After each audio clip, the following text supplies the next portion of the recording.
Chapter 1. Watching Minato, Mirai felt a surge of excitement. Getting a chance to spar with someone of his caliber wasn't an opportunity just anyone could have. Not to mention, with his plunder system, who knew what unexpected rewards he might gain. Wind style, wind blade.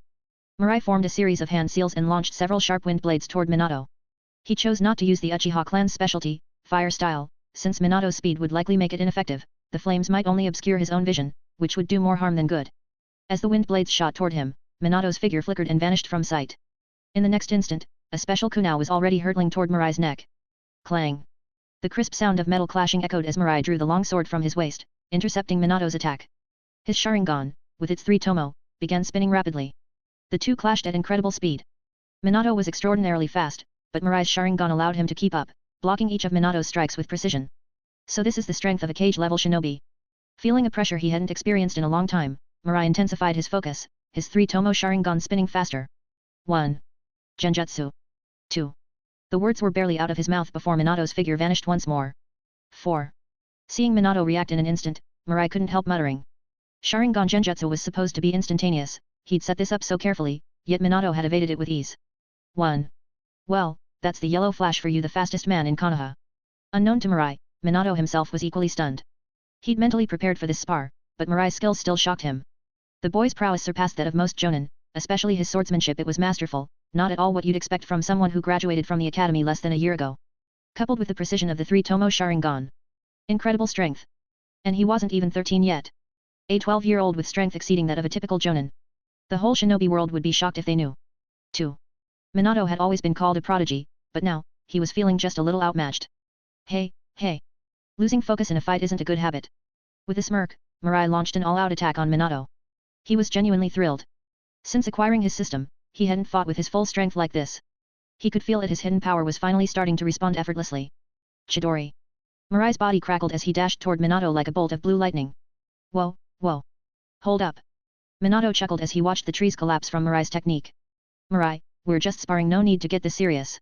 It's not like I could actually hurt you, Mirai muttered, sighing as he dropped his stance.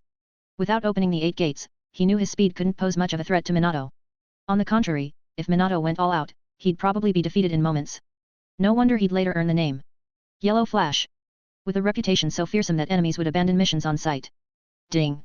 Congratulations, host, on acquiring a reward, Shuriken Shadow Clone Jutsu. Hearing the system's notification, Mirai sighed, slightly disappointed. It was a decent technique, but it wasn't quite what he'd hoped for. Minato, let's continue tomorrow. Understood. After setting up another match with Minato, Mirai waved over Kakashi, who had been watching from the sidelines, wide-eyed. Get over here, I'll give you a taste of defeat. 4. For 5 consecutive days, Mirai showed up without fail to spar with Minato. Every day, he received a different reward. On the first day, he acquired Shuriken Shadow Clone Jutsu. On the second day, he obtained 4 symbol seal. The third day's reward was a slight increase in physical strength. On the fourth day, he finally gained Raise Nan. 9. Though all of these were decent rewards, they were still far from meeting his expectations. What he really wanted was a reward like the Flying Thunder God technique. 1. I refuse to believe my luck won't turn around eventually. With renewed determination, Mirai charged at Minato yet again on this new day. After these sparring sessions, he felt he'd made considerable progress, not necessarily in raw strength, but in how smoothly he wielded his abilities. After 10 minutes of intense exchanges, Minato used the body flicker technique to retreat from the battlefield. Mirai, your progress is astonishing, Minato praised. One day, you'll definitely be an exceptional shinobi. 1. He was genuinely pleased, seeing so many promising younger shinobi rise in the village was reassuring. Once they matured, perhaps the ambitions of other countries would finally be tempered. 2. But Mirai didn't respond, his attention was completely absorbed by a notification from his system. Ding! Congratulations, host, on acquiring the Flying Thunder God technique. 4. Name, Mirai Uchiha. Constitution, 120. Mental strength, 105. Chakra, 78. Kekii Genkai, Sharingan. Ninjutsu. Wind style, Vacuum Sphere, Lightning style, Chidori, Flying Thunder God technique. 1. Other. Shuriken Shadow Clone Jutsu, 4 symbol seal. 5. The technique he'd longed for, the Flying Thunder God technique, he'd finally obtained it. Mirai. Noticing Mirai's dazed expression, Minato waved a hand in front of his face. Ahem.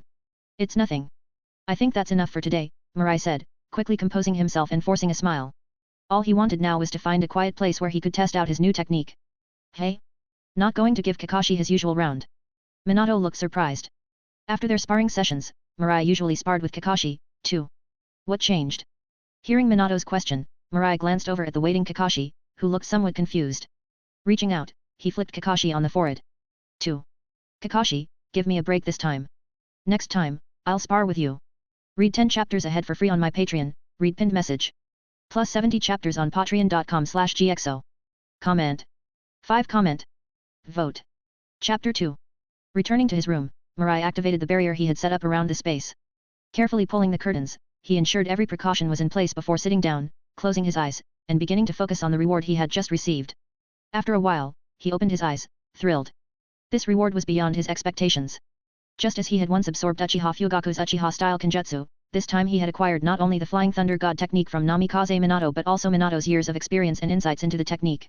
All of that knowledge, along with the method to train in the Flying Thunder God technique, poured into Mirai's mind. 1.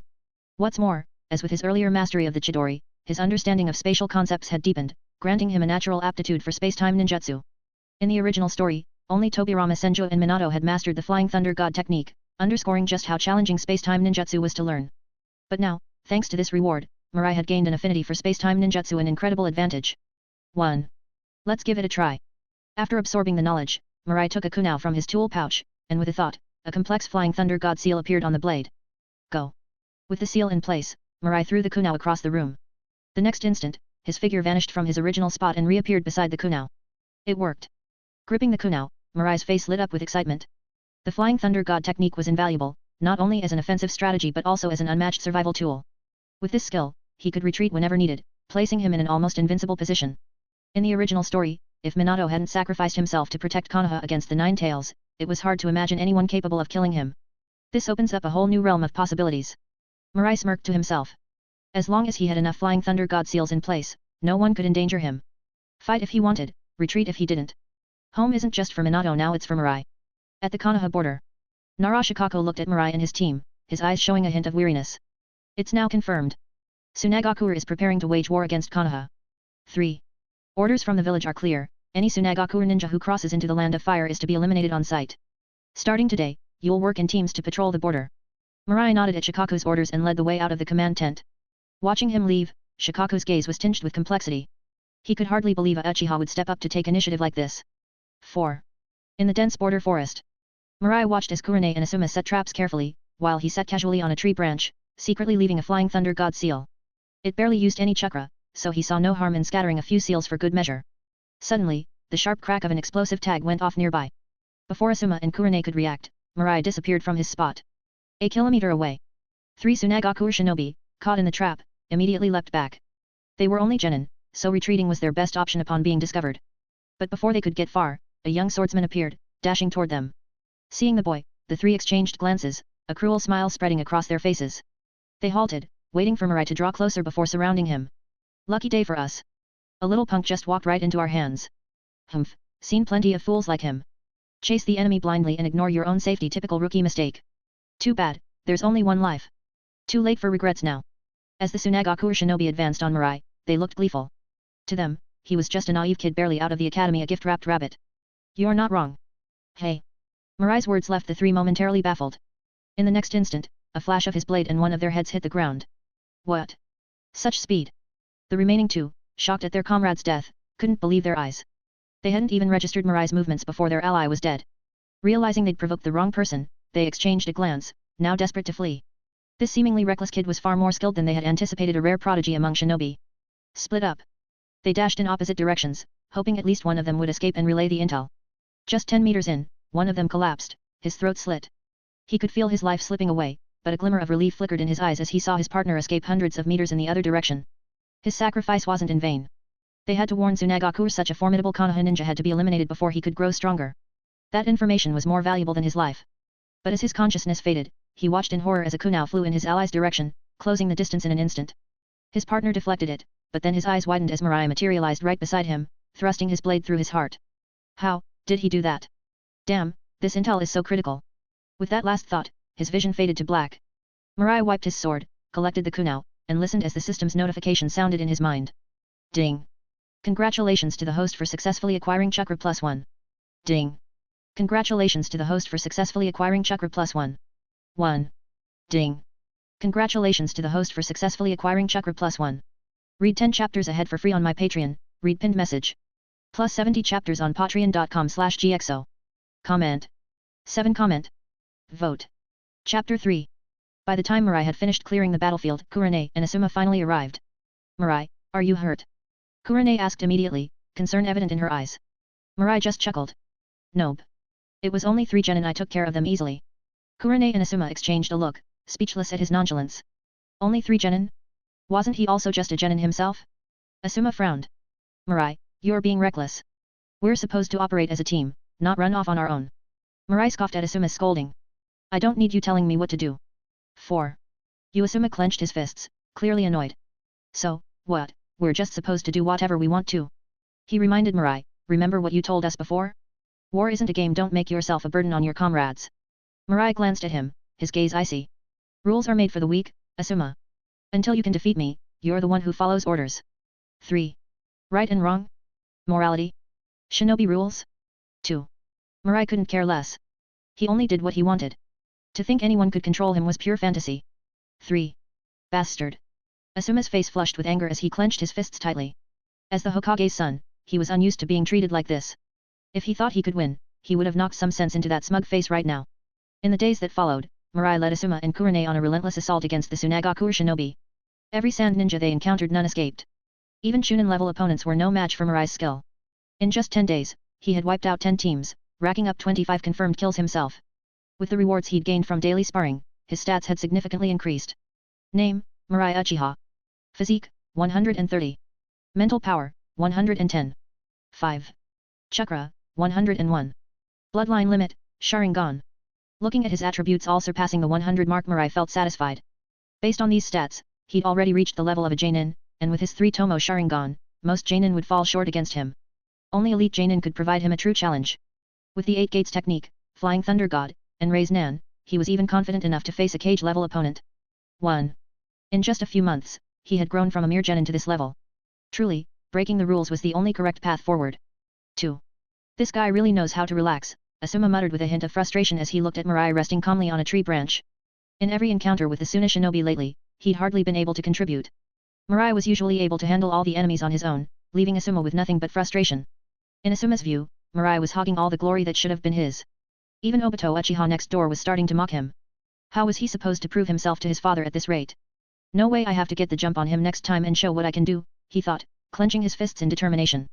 He had improved a lot recently, while he might not be as remarkable as Mirai, he certainly wasn't far behind.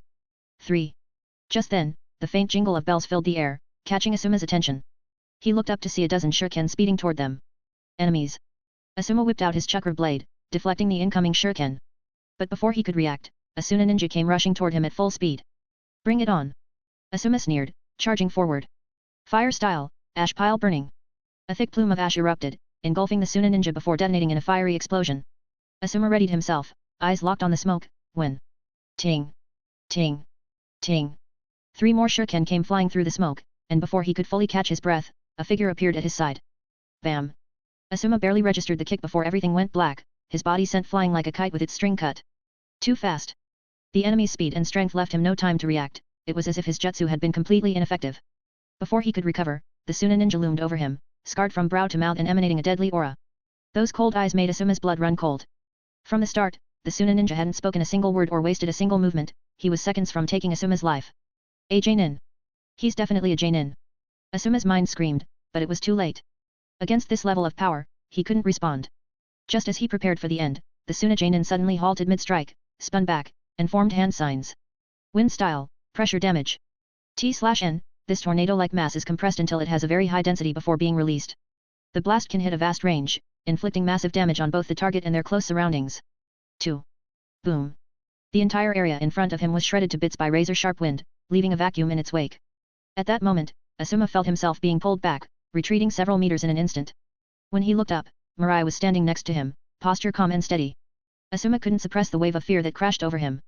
He had almost died. This was the true terror of the battlefield, death was always mere moments away.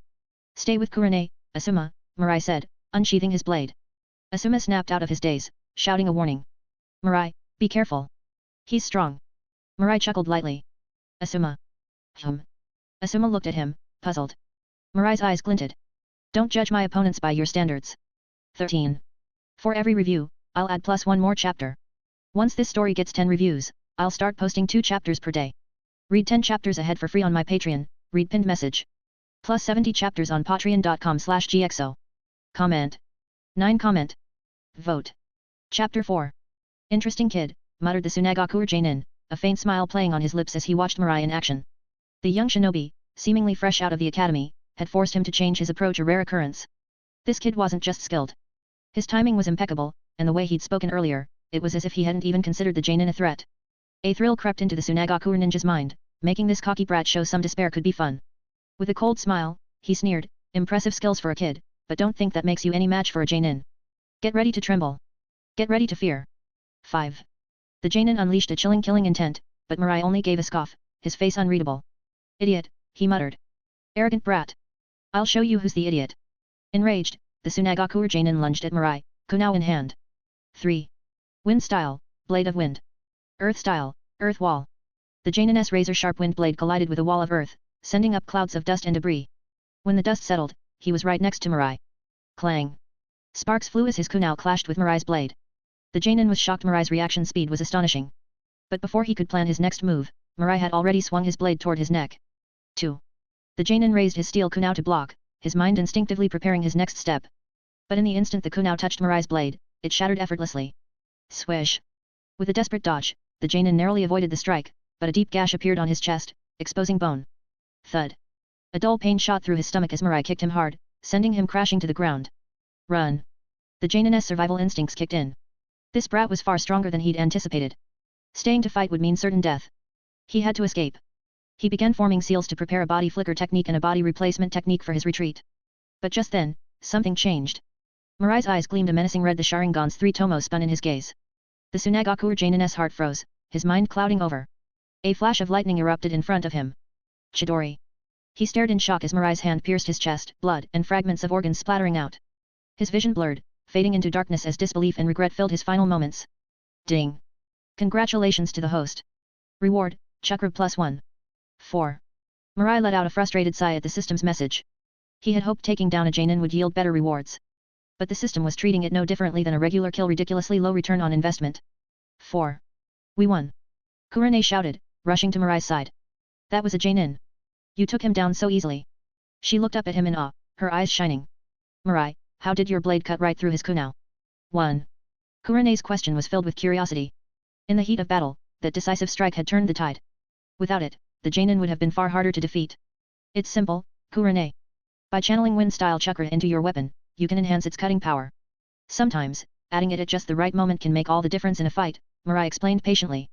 The steel kunao had been no match for his blade once it was infused with wind-style chakra. It was like cutting through tofu.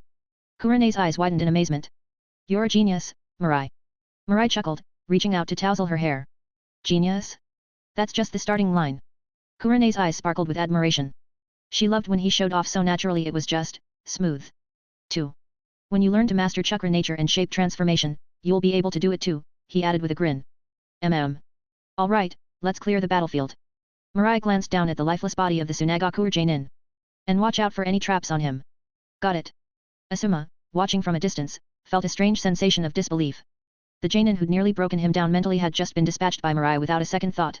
Don't judge my opponents by what you think they're capable of, Mirai's words echoed in his mind, filling Asuma with a bitter understanding. Maybe Kurane's choice wasn't wrong after all.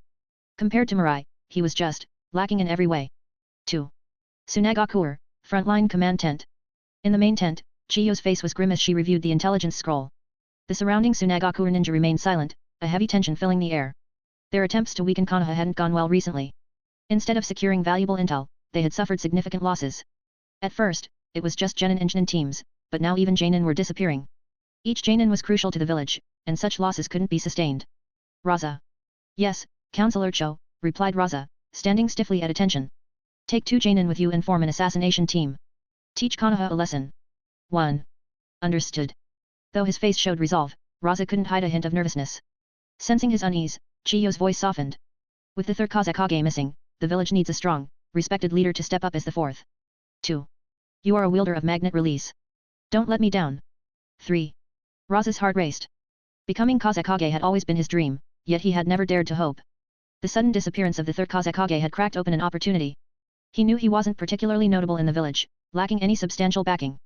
But now, Cho, the most influential figure in Tsunagakuer, was supporting him openly. 1. Leaving the tent, Raza felt as if he were in a dream, Chiyo's words echoing in his mind, igniting his resolve. 5. This battle against Konoha could be the breakthrough he needed. If he could amass enough merit and keep Chiyo's support, his path to becoming the fourth Kazekage would be within reach. With renewed determination, Raza selected 2 Janin and sped off toward Konoha. For every review, I'll add plus 1 more chapter. Once this story gets 10 reviews, I'll start posting 2 chapters per day. Read 10 chapters ahead for free on my Patreon, read pinned message. Plus 70 chapters on patreon.com/gxo. Comment. 7 comment. Vote. Chapter 5. Land of Fire. In the dense forest near the border, Mirai led Asuma and Kurane, swiftly moving through the towering trees. Recently, casualties on the Konoha side had been steadily increasing, with many patrol teams mysteriously disappearing. 3. According to intelligence, a team of Chunin had been ambushed northwest of the camp, and they were racing toward the location to offer backup. Without a word, they continued until they neared the location indicated in the report. Mirai raised his arm silently, prompting Kurane and Asuma to halt immediately without a sound. Mirai, what is it? Kurane asked quietly. Something feels off here. If anything unexpected happens, you two are to retreat immediately. Kurane and Asuma both nodded at Mirai's command. Since the last encounter with the Tsunagakuer Jainin, Asuma had become a lot more cautious, no longer so eager to prove himself. They advanced cautiously, and soon, faint groans drifted to their ears. The 3 exchanged glances, moving forward a few more steps until they saw 3 Konoha shinobi lying in pools of blood, one of them letting out faint moans. They're from our village. Asuma whispered urgently, his first instinct to rush forward and aid his comrades. But just as he began to move, Mirai firmly gripped his shoulder, stopping him. Asuma, after defeating an enemy, what's the first thing you should do? Mirai asked, his tone serious. Asuma was taken aback. On the battlefield, confirming a kill was essential. Ninja could be deceptively cunning, and playing dead to launch a sneak attack was a common tactic. So, unless absolutely necessary, a shinobi's first priority after a battle was to ensure the enemy was dead. Yet here, there was no sign of an enemy presence, no indication of an injured or deceased enemy. Strangely, 1 shinobi had luckily survived. Only a novice would leave a wounded enemy like this. But the odds of 3 novices being on the same team were almost non-existent. And besides, if they really were novices, they wouldn't have left a team of Chunin in this state. Considering all these clues, there was only one conclusion. It was a trap, set by the enemy. Asuma looked at Mirai in astonishment. Had he already deduced the truth behind the scene right away? Not only was he powerful, but he was also calm and perceptive, a real prodigy. 2. Retreat, Mirai commanded in a low voice. The tactic of setting a trap to draw reinforcements into an ambush was common yet highly effective. Now that he was aware it was a setup, there was no way he would rush in. Mirai, are we just going to leave? But what about him? Asuma looked at their injured comrade up ahead, his expression torn. Even knowing it was a trap, abandoning a fellow shinobi to certain death didn't sit right with him. Hesitating over past attachments will only cost you everything, Mirai replied calmly. If it bothers you that much, then kill more of the enemy to avenge our comrades. At that moment, 3 figures emerged behind them. A cold-hearted one, aren't you? Your comrades' lives mean that little to you. The leader, Raza, smirked at the 3 Konoha shinobi. In that case. Suddenly, golden sand surged from beneath the wounded Konoha Chunin, instantly engulfing him. Splat! The gold dust receded, leaving behind only thick, congealed blood and fragments of flesh. Seeing this, both Asuma and Kurane clenched their fists tightly. You bastard, they growled. Don't let such a cheap taunt get to you, Mirai warned, drawing his blade, his gaze sharp and focused. The technique gave away the enemy's identity. Raza, the future 4th Kazekage, a powerful shinobi with the rare magnet release ability. A formidable opponent, and definitely not one to take lightly. Looks like my luck's not bad today, running into such an interesting young shinobi, Raza mused, watching Mirai's composure with a trace of surprise. To face him with such a steady gaze was no small feat. This one's no pushover. Look for a chance to escape, Mirai said to his teammates. No way. We're a team, we should face this together, Kurane replied. 1. Kurane. If you stay, I'll have to worry about keeping you safe, which would only distract me. Go back and get reinforcements. But. That's an order. Understood, Kurane and Asuma reluctantly agreed, unsettled by Mirai's serious expression. It was the first time they had seen him this intense, clearly, this was a fearsome enemy. Go. Mirai commanded, throwing several shuriken. Shuriken Shadow Clone Technique. 2. In midair, the shuriken multiplied, filling the sky with a barrage of spinning blades heading straight toward Raza. Raza scoffed, raising a wave of gold dust from the ground that blocked all the shuriken. Taking advantage of the opening, Asuma and Kurane withdrew in the opposite direction. Maki, Daisen go after those 2, Raza ordered. Understood. The 2 Jainin accompanying Raza promptly split off to pursue Kurane and Asuma. Raza, meanwhile, turned his attention back to Mirai, sending waves of golden sand toward him. Shadow Clone Jutsu. Fire Release, Great Fireball Jutsu. Wind Release, Great Breakthrough. Mirai and his clone combined their efforts, with the fire fueled by wind to form a massive blaze that engulfed Raza. It's pointless, Raza muttered from behind his golden shield, barely phased as he continued advancing. 8 gates, 6th gate of view, open. Not intending to engage Raza directly, Mirai activated the first 6 gates of the 8 gates technique. He knew he had to intercept Maki and Daisen, otherwise, Kurane and Asuma would be in grave danger.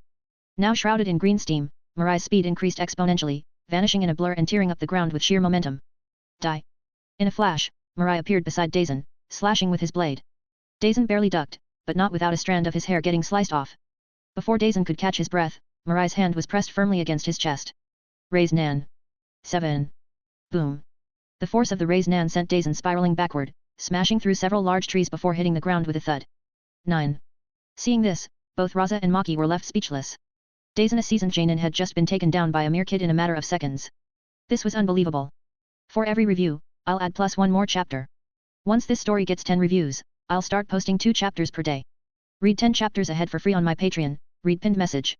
Plus 70 chapters on patreon.com/gxo. Comment. 9 comment. Vote. Chapter 6. In an instant, Mirai struck down Daisen, leaving Raza and Maki in stunned silence. A kid who looked barely in his teens possessed such terrifying power. Even though it was clear he used a secret jutsu, the level he demonstrated was enough to speak volumes about his strength. Ding. Congratulations to the host for successfully claiming the reward, Wind Style, Pressure Damage. After killing a Tsunagakuer Jainin, Uchiha Mirai wasted no time and charged toward Maki. Wind Style, Blade of Wind. As Maki counterattacked, Uchiha Mirai formed hand seals at lightning speed. Wind Style, Pressure Damage. 5. A whirlwind of wind blades clashed, slicing everything within range to shreds. Maki, fall back. Raza rushed to join the fight. He wasn't afraid of facing Mirai head-on, but the boy's speed after activating his secret jutsu was overwhelming. If Maki kept pursuing the 2 Konoha shinobi who had escaped, his fate might mirror Daisen's. This type of power-boosting jutsu couldn't last forever. If they could stall him long enough, they'd have the advantage once his technique wore off. Fire Style, Ash Pile Burning. Seeing Raza closing in, Mirai formed another set of seals. A dense cloud of heated ash spewed from his mouth, obscuring the entire field. Wind Style, Passing Typhoon. Maki and Raza were momentarily separated as the ash cloud surged over them. Maki quickly formed hand seals, attempting to blow the smoke away with Wind Style. If he could regroup with Raza, he wouldn't need to worry about his own safety. Just then, a kunao shot out from the smoke. Maki tilted his head slightly, evading it with ease. As a Jainin, if he couldn't dodge this level of attack, he might as well let himself be taken down here and now. Thud. 1. A stabbing pain tore through his chest, and Maki looked down in disbelief. A blade with an icy sheen had pierced through his heart. 1. How is this possible? Maki's eyes widened in horror. Wasn't the kid dozens of meters away from him? How had he appeared behind him so suddenly? Thump. Overwhelmed by shock and regret, Maki's body hit the ground heavily. Ding. Congratulations to the host for successfully claiming the reward, Passing Typhoon. Mirai silently retrieved the marked kunao bearing his Flying Thunder God seal. It was his trump card, one he didn't plan to reveal just yet. A gust of wind scattered the lingering smoke, revealing Maki's lifeless body on the ground. Raza felt a surge of anger mixed with horror. Maki had been a promising Jainin under his command, with potential to reach elite status, but now he lay dead. 1. Losing 2 Jainin in quick succession, Raza felt as though his heart was bleeding. But beneath the fury was a deep sense of dread. To kill 2 Jainin with such ease in so little time, could this kid have the power of a cage-level shinobi? Chidori. A flash of lightning struck, and in a blink, Mirai was right in front of Raza. Crash. The Chidori left a puncture mark on the thick shield of gold sand, though it posed no real threat to Raza. Unfazed, Mirai darted around, launching attacks from different angles, hoping to exploit any weakness, much like how Lee had pressured Gaara in the Chunin exams. But Raza was no ordinary shinobi. Unlike the Gaara from that exam, Raza was formidable, shielded without a single gap. Sharingan. You're an Uchiha. Raza's eyes lit up with excitement as he noticed Mirai's Crimson 3 Tomo Sharingan. A prodigy with the Uchiha's bloodline limit. Bringing back his body would more than make up for the loss of 2 Jainin. Magnet Release, Gold Sand Wave. A tidal wave of gold sand surged toward Mirai, forcing him to retreat swiftly. The sand continued to spread, covering an area over 100 meters wide. Mirai's gaze turned steely as he realized he was near his limit. Not only was the 8 gates technique wearing him down, but his chakra reserves were almost depleted. 3. Fighting against a cage-level shinobi, it was on a completely different level. He could finish off Jainin like Maki instantly, but facing a cage-level opponent like Raza? That was an entirely different story. Magnet Release, Sand Gold Funeral. Within a 100-meter radius, the gold sand formed a massive enclosure, with countless spear-like spikes emerging inside the boundary. As the space around him shrank, Mirai sighed. To escape, he'd have to use the Flying Thunder God technique. Just as he prepared to move, a three-pronged kunai landed at his feet. Moments later, a golden figure appeared by his side. Mirai, sorry I'm a bit late. A calm voice spoke as Minato reached out, grabbing Mirai and using the Flying Thunder God technique to whisk him out of Raza's deadly trap. Seeing Minato alongside Shinku and others, Mirai felt a wave of relief. Ding! Congratulations to the host for successfully claiming the reward, Magnet Release, Gold Sand Kekii Genkai. 12. With a surge of knowledge filling his mind, Mirai knew he was finally safe. He closed his eyes, letting the exhaustion take over as he passed out. When Mirai opened his eyes, pain shot through his body, causing him to grimace. The after-effects of the 8 gates were worse than he'd imagined. He felt as though his body had been torn apart. Mirai, you're awake. Hearing his voice, Kurene's face lit up with a joyful smile. Kurene. How long was I out? About a day. Kurene's eyes were tinged with red. Are you okay now? Noting her worry, Mirai smiled weakly. I'm fine. Just really thirsty. I'll get you some water. Kurene quickly poured a cup of warm water, gently lifting Mirai and helping him drink. Mirai, you scared me to death. I thought I'd never see you again. Kurene said, her voice trembling slightly. The day she and Asuma returned to the camp for reinforcements, she had barely finished explaining the situation when she saw the tense looks on Shikaku, Minato, and Shinku's faces. On the way, she learned that Raza wasn't just any shinobi, he was Tsunagakure's strongest of the new generation, with the strength of a cage-level shinobi and the rare magnet release Kekii Genkai, a level on par with the cage of any village. Let alone Raza, he was accompanied by 2 elite Genin. Although they rushed as fast as they could, a dark sense of foreboding loomed over everyone. They knew Mirai was strong, but facing enemies like that, they feared for his life. For every review, I'll add +1 more chapter. Once this story gets 10 reviews, I'll start posting 2 chapters per day. Read 10 chapters ahead for free on my Patreon, read pinned message. Plus 70 chapters on patreon.com/gxo. Comment. 9 comment. Vote. Chapter 7. Nobody could have expected this. By the time they arrived, they were greeted by the lifeless bodies of 2 Tsunagakure shinobi lying on the ground. Just ahead, the shinobi called Raza was already gathering his immense reserves of gold sand, ready to unleash a massive attack. Luckily, Minato knew the Flying Thunder God technique, otherwise, Mirai might have died right there from that one strike. Mirai, you have no idea how close it was back then, Kurene said, her voice shaking slightly. If we'd arrived just a little later, I might never have seen you again. Even now, Kurene felt a lingering dread as she recalled the danger they had faced. That situation had been way too close for comfort. Well, it was a risk I had to take, Mirai responded with a light-hearted shrug. If I hadn't stayed behind to cover you, none of you would have made it. With a soft laugh, he reached out and pinched Kurene's cheek. He'd been close to his limit then, but it hadn't been as life-threatening as she imagined. After all, with the Flying Thunder God technique, he could teleport himself to safety at any moment. But that wasn't something he was going to admit to anyone. Mirai, you're so good to me, Kurene said, touched by his words. Here was a young prodigy, destined for greatness, yet in the most dangerous moment, he'd chosen to stay behind just to ensure her safety. Without thinking, she threw herself into his arms, overwhelmed with gratitude. 2. A few moments later. Ahem. Ahem. A series of loud coughs broke the silence as Kurene's father, Shinku, stepped into view with Shikaku, Minato, and the others trailing behind him. Startled, Kurene quickly stepped back, cheeks flushed as she looked around at the new arrivals. Mirai, you're finally awake, Shikaku said, breaking the slightly awkward silence. How's your body holding up? Mirai let go of Kurene casually and replied, I'm fine, just a bit exhausted. Seeing that Mirai seemed unscathed, everyone else was visibly surprised. Here was a mere 13-year-old who had faced off against a cage-level opponent and 2 elite jonin, and not only was he unharmed, but he had also managed to kill 2 of his attackers. News of this feat would undoubtedly shock the entire shinobi world. 2. Shikaku moved closer to Mirai's bed and asked, Mirai, can you tell us what happened in the fight? At that time, I realized how strong the enemy was, so I immediately told Kurene and Asuma to retreat. To cover their escape, I activated the 8 gates. That was how I held out until you arrived. Shinku nodded in understanding. Back in the village, Mirai trained for a time under a shinobi named Might-Do. The 8 gates is a technique he taught him. That eternal genin Might-Do. Shikaku's eyes widened slightly. That's right, Shinku confirmed. Shikaku took a sharp breath. He considered himself a rational man, but he couldn't wrap his head around this. A technique from a so-called eternal genin had allowed another genin to hold off a cage-level opponent and 2 elite jonin, killing 2 in the process. It felt as though the world had suddenly stopped making sense. 2. So, what happened after I lost consciousness that day? Mirai asked. Minato responded with a slightly embarrassed smile, well, unfortunately, that Raza managed to get away. Mirai only nodded, he'd expected as much. Shinku's strength was solid, but not quite at the elite jonin level, so he wouldn't have been much help in a fight against someone like Raza. And Minato, though skilled, was at a disadvantage when it came to countering Raza's powerful wide-range jutsu and magnetic abilities, especially since Raza could also fly using magnet release. After they reviewed the events in detail, Shikaku and the others left once they were sure Mirai was alright. Left alone, Mirai's eyes glinted with a spark of excitement. From his battle with Raza, he'd managed to gain access to the magnet release, Gold Dust Kekii Genkai. This was the first time his awakening system had ever granted him a bloodline ability. 1. Getting a bloodline limit on his very first battle with Raza? Talk about luck. 2. Looks like I'll need to spend some time in the desert and stock up on gold dust, he murmured, already feeling the potential of this power. In the fight, he'd realized just how formidable magnet release was. With its defensive capabilities, it could indeed be considered an absolute defense in this era unless he faced something as extreme as the Susanoo or the True Several Thousand Hands technique. 7. T/N. True Several Thousand Hands is a technique which creates a titanic, many-handed wooden statue that can be freely controlled by the user. 5. With this kind of power, ordinary shinobi would be helpless against him. Magnet release was the perfect trump card for him to keep in his arsenal, ready for when he needed it most. And thanks to his Flying Thunder God technique, he could move undetected whenever he wanted. With that thought, Mirai created a shadow clone and then disappeared from the room in a flash. Land of Wind. Frontline base camp.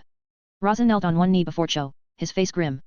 Even though he was a cage-level shinobi leading an elite strike force, he hadn't taken down any significant enemies and had even lost 2 of his men. If he'd been an ordinary shinobi, he might have been executed on the spot. So, you're telling me that Konoha has produced yet another genius from the Uchiha clan? Chiyo's tone was skeptical. Yes, Raza confirmed with a nod. The kid possessed a fully matured Sharingan and some kind of unique technique that enhanced his strength several times over. Maki and Daisen both fell to him. He was cornered, but then Konoha reinforcements arrived at the last moment. Enough, Cho interrupted, her tone dismissive. Send my command. From this moment on, Tsunagakure officially declares war on Konoha. Understood. Raza replied. Raza, remember every Kazekage has wielded magnet release, but not every shinobi with magnet release has become Kazekage, Cho said pointedly. 3. I understand, Raza answered, chastened.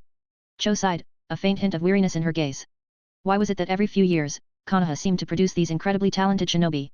Here was a teenager who already had the strength to stand toe-to-toe with Raza, and if he continued to grow, he could very well become the next Sakumo Hatake, no, maybe even stronger. After all, Sakumo hadn't possessed the Sharingan bloodline limit as powerful as this one. If they didn't eliminate him now, that kid could become an even greater threat. 2. For every review, I'll add +1 more chapter. Once this story gets 10 reviews, I'll start posting 2 chapters per day. Read 10 chapters ahead for free on my Patreon, read pinned message. Plus 70 chapters on patreon.com/gxo. Comment. 7 comment. Vote. Chapter 8. Fire Release, Great Fire Annihilation. 2. Wind Style, Pressure Damage. The combined force of fire and wind cleared the battlefield ahead in an instant. Ding. Congratulations, host. You've successfully plundered a reward, Chakra +1. Ding. Congratulations, host. You've successfully plundered a reward, Mental Strength +1. Ding. Congratulations, host. With the notifications ringing in his mind, Mirai gripped Kakashi's shoulder and swiftly pulled them both back. Kill him. There. Uchiha Mirai. Get him. Damn it. This time, he's not getting away. Dozens of Tsunagakure ninja rushed in from all sides, converging on Mirai. In the distance, more sand shinobi were racing to join the fray. Shuriken, Kunao and Jutsu filled the air, bombarding them without mercy, swallowing up everything in their path and causing the ground to tremble. Mirai, you go ahead. I'll hold them off, Kakashi said through gritted teeth as the sand ninja closed in. Cut the crap, Mirai scoffed. Multiple shadow clone jutsu. 3. Fire style, fireball jutsu. Wind style, great breakthrough. With quick hand seals, he used shadow clones to unleash several combined jutsu, then opened the first 3 gates of the 8 gates technique, instantly boosting his speed. Mirai, you really know how to draw a crowd, Kakashi remarked, watching the frenzied sand shinobi. Save your breath, Kakashi. Next time you rush in like that, don't expect me to come save you. Mirai detonated the explosive tags he'd set up beforehand, putting a loud, fiery distance between them and the Tsunagakure ninja. 9. Back at camp, Mirai tossed Kakashi to the ground, pulled out a few soldier pills, and popped them into his mouth to recover his stamina. As his chakra gradually replenished, he let out a long sigh of relief. It had been 2 months on the front lines, and days like these had become a routine. After their clash with Raza, Tsunagakure officially declared war on Konoha, launching a full-scale assault. Rumors of how Mirai had held his own against Raza and Maki spread quickly, causing a stir across the shinobi world. Almost every ninja now knew of the prodigious young talent from the Uchiha clan. 1. Mirai could see through Tsunagakure's intentions. They wanted him in the spotlight, to become a prime target. He knew that once word spread, not just Tsunagakure, but every hidden village would consider him a threat to be eliminated. After all, snuffing out talent before it could bloom was the most efficient approach. On the battlefield with Tsunagakure, Mirai received special attention. Every time he was recognized, the sand shinobi would go all out to take him down. Had it not been for Konoha's counterattack strategy using Mirai as bait to set a devastating ambush, today's pursuit would have been even more relentless. In return, however, Mirai's abilities had advanced at breakneck speed. He had gained over 200 attribute points from plundering alone, and learned dozens of new jutsu. Compared to when he first arrived on the front lines, Mirai's strength had undergone a complete transformation. Status. Name. Uchiha Mirai. Physique. 200. 1. Mental strength. 180. 1. Chakra. 192. Bloodline limits. Sharingan, magnet release, gold dust. Jutsu. Lightning style, Chidori, flying thunder god jutsu, wind style, pressure damage, wind style, passing typhoon, etc. 3. Looking at his attributes, all nearing the 200 mark, Mirai's lips curled into a slight smile. The battlefield truly was the perfect place to hone his strength. If only he could acquire a more advanced constitution, one like the sage's body. That would give him the endurance and recovery rate he still lacked, propelling his strength to new heights. Speaking of special constitutions, Mirai thought, a goal forming in his mind. 5. Hard to believe you're still smiling, Kakashi remarked dryly. Living day after day in this high-stakes environment, constantly being hunted, anyone else would have cracked under the pressure by now. Yet Mirai thrived, eagerly throwing himself into battle every time. Kakashi was beginning to wonder if Mirai was somehow addicted to the thrill. Kakashi, you wouldn't understand the fun of being overpowered, Mirai said cryptically. Kakashi raised an eyebrow, not quite following. Mirai always had a knack for saying things that made no sense. Still, recalling the danger they'd just escaped, Kakashi spoke up seriously. Mirai, if we're ever in a situation like that again, just save yourself. The village needs you to live and reach your full potential more than anything else. Mirai gave him a sidelong look. Are you being sentimental? Who's being sentimental? Kakashi flushed. I'm serious. It's important for a shinobi to put the village's interests first. Just like how a shinobi who can't complete a mission is called trash. Kakashi's expression was firm. In service to the village, everything else can be sacrificed. Even comrades. Smack. The sharp sound of a slap left Kakashi stunned. You've got it backwards, Kakashi, Mirai said coolly. We don't live to protect the village. The village exists to protect us. A shinobi who can't complete a mission is called trash? Well, a shinobi who doesn't value their comrades is worse than trash. True loyalty begins with small acts of compassion. If you can't even care for the people right next to you, any so-called greater good is just selfish ambition disguised as noble intent. 1. You could learn a lot from your father. Compared to him, you're hiding behind the rules. With that, Mirai left, heading back to his quarters. Since he had promised Minato to help Kakashi, he didn't mind giving him some hard truths. Hopefully, he would start to see things differently. Much later, Kakashi came back to himself, eyes moist. He clenched his fist, his mouth open in a silent gasp. For so many years, he'd been haunted by what happened to his father. Deep down, he'd always admired his father's choice, but lacked the courage to voice it. He'd forced himself to believe that following orders was all that mattered. How many times had he woken from nightmares, haunted by the comrades he had abandoned in service to his missions? But now, finally, someone had told him, his father wasn't wrong after all. A shinobi who can't complete a mission is trash? No, a shinobi who doesn't value their comrades is worse than trash. As Mirai's words echoed in his mind, Kakashi's gaze softened. Father, you taught me to seek a goal worth dedicating my life to. And now? I think I've found it.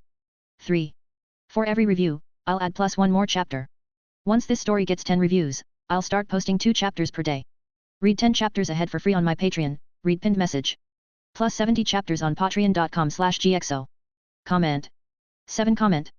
Vote. Chapter 9. Dawn. 1. The border of the Land of Fire. From afar, Mirai sped across the horizon, standing atop golden sand. As he reached the Konoha base camp, he scattered the sand beneath his feet, allowing himself to fall from the sky. Flying Thunder God. 2.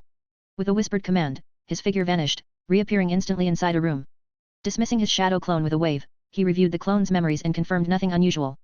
Only then did Mirai release the barrier he'd set around the room. Looks like I've gathered enough gold sand for now. I can take a break from collecting it. He slipped the storage scroll containing the sealed sand into his jacket, a satisfied smile crossing his face. Much of the Land of Wind was desert, with rich reserves of gold sand everywhere. In just 2 months, Mirai had amassed enough to handle even a tailed beast. 11. The magnet release Kakei Genkai was truly convenient. It provided formidable defense, devastating area attacks, and the ability to sustain flight at high altitudes. Flight was rare in the shinobi world, most ninjas had no way to counter flying opponents.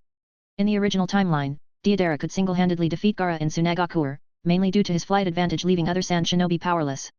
Thanks to his aerial perspective, Mirai had repeatedly evaded Tsunagakuer's traps. Each night, he scouted from above, spotting their ambushes long before engaging. Knock, knock, knock. A sudden knock sounded at the door. After tidying his clothes, Mirai opened it to see Kurene's chubby, cheerful face. Kurene, what's got you so excited? She beamed up at him. Mirai, we got a message from the village. We can finally head back today. 3. Back home. Yab. Shikaku-san said that frontline shinobi get a break every 2 months. Here on the front lines, each day was a battle for survival. Without a break, even the strongest shinobi could lose their sanity over time. I see. Let's go, then. Even though Mirai earned rewards by taking down enemies, the intense stretch had started to wear on him. A change of scenery sounded refreshing. As the two reached the main tent, Minato, Shinku, Obito, Asuma, and others were already gathered. Shikaku Nara looked up with a smile as they entered. Everyone, you've all worked hard. I'll make sure your contributions are reported accurately to Lord Hokage, he said, then turned to Mirai. Especially you, Mirai. You've made significant contributions. 1. Beyond his numerous enemy takedowns, Mirai had led hundreds of sand shinobi into a Konoha ambush, resulting in a major victory. As Shikaku praised him, Asuma, Obito, Kurane, and the others exchanged glances, struggling to believe it. Mirai, a comrade who graduated alongside them, had now grown into a formidable shinobi capable of standing on his own. They, on the other hand, best not to mention it. Back in Konoha. The bustling streets and grand buildings of Konoha filled Mirai and his teammates with relief. Compared to the front lines, this place was paradise. At last, they could unwind their battle-worn minds.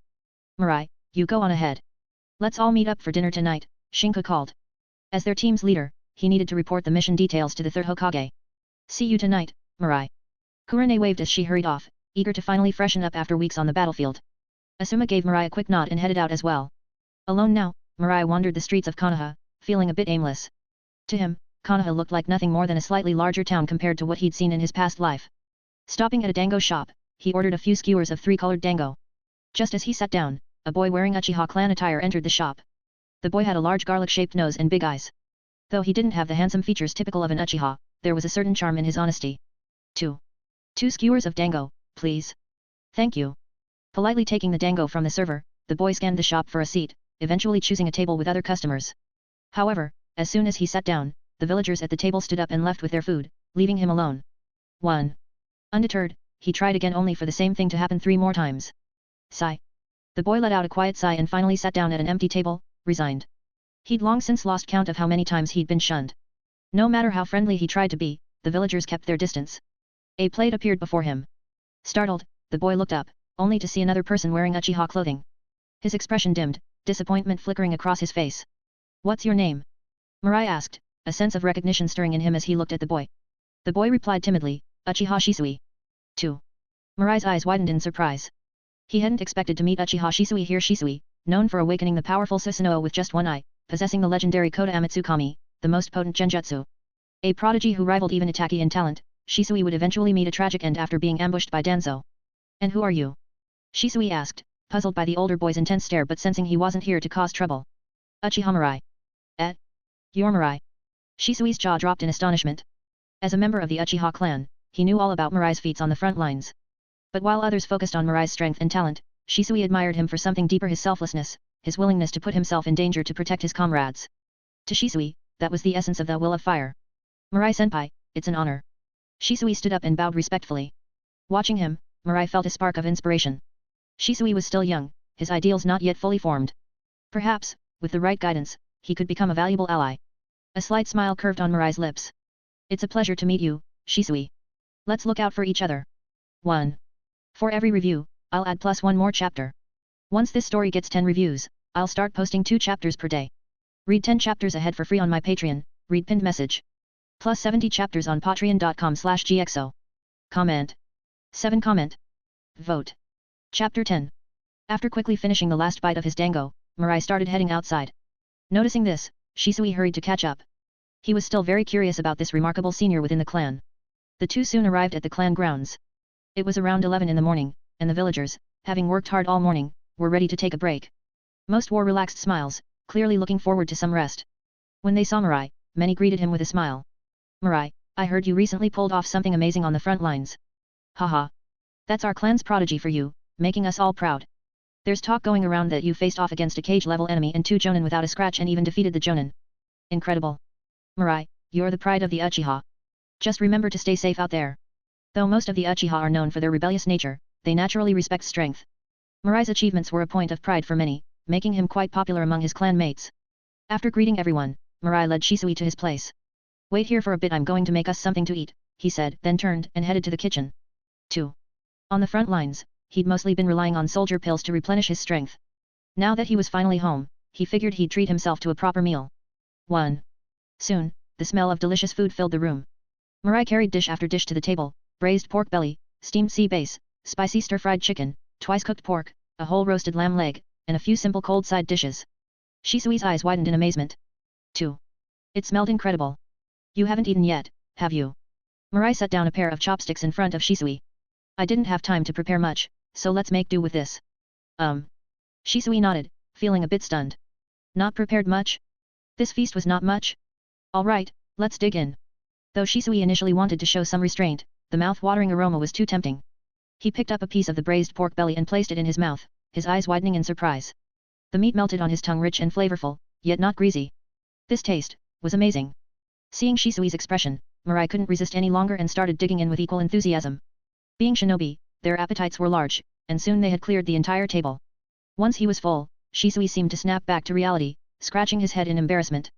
Thank you for the meal, Mirai-senpai. The meal had opened up a new world for Shisui. He hadn't realized food could be so delicious. By the way, when I came back, I noticed a lot of the clan seemed to be giving you unfriendly looks. What's that about? Mirai asked, looking at Shisui. Shisui hesitated, then sighed. They think I'm just sucking up to people in the village. They call me the disgrace of the Uchiha clan. 1. Recalling Shisui's actions in the dango shop earlier, Mirai immediately understood the situation. Mirai-senpai, I just want our clan and the village to get along, Shisui said, feeling a bit aggrieved. Everyone thinks the Uchiha are hot-tempered and arrogant. I just want to change that perception. After hearing Shisui out, Mirai stroked his chin thoughtfully. Shisui, what you're doing is pointless. A crestfallen look appeared on Shisui's face. Even you think that, Mirai-senpai? I'm just stating the facts. But then, what am I supposed to do? Shisui lifted his gaze, eyes filled with confusion. The villagers didn't accept him, and his own clan resented him. Was he supposed to let the tension between the village and the Uchiha fester indefinitely? Shisui, what do you think of me? Startled by the question, Shisui replied respectfully, Mirai-senpai, you're an exceptional ninja. You're the pride of the clan, and even people outside the Uchiha hold you in high regard. He added, with a hint of admiration, if only I could be like you. Do you see me going out of my way to please people? Shisui seemed to catch Mirai's point and responded quietly, and no. Mirai nodded. Groveling for approval will only lead others to look down on you.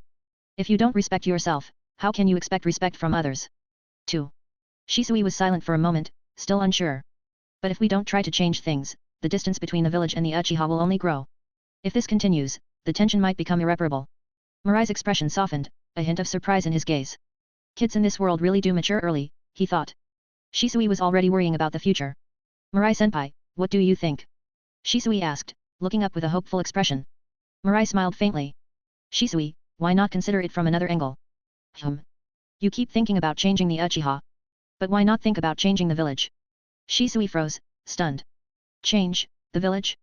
Mirai-senpai, I don't understand what you mean. Isn't changing the village a bit extreme? Shisui, do you think the issues between the Uchiha and the village are solely the Uchiha's fault? Mirai asked. Or, to put it another way, do you think the blame lies entirely with our clan? Shisui pondered for a while before slowly shaking his head.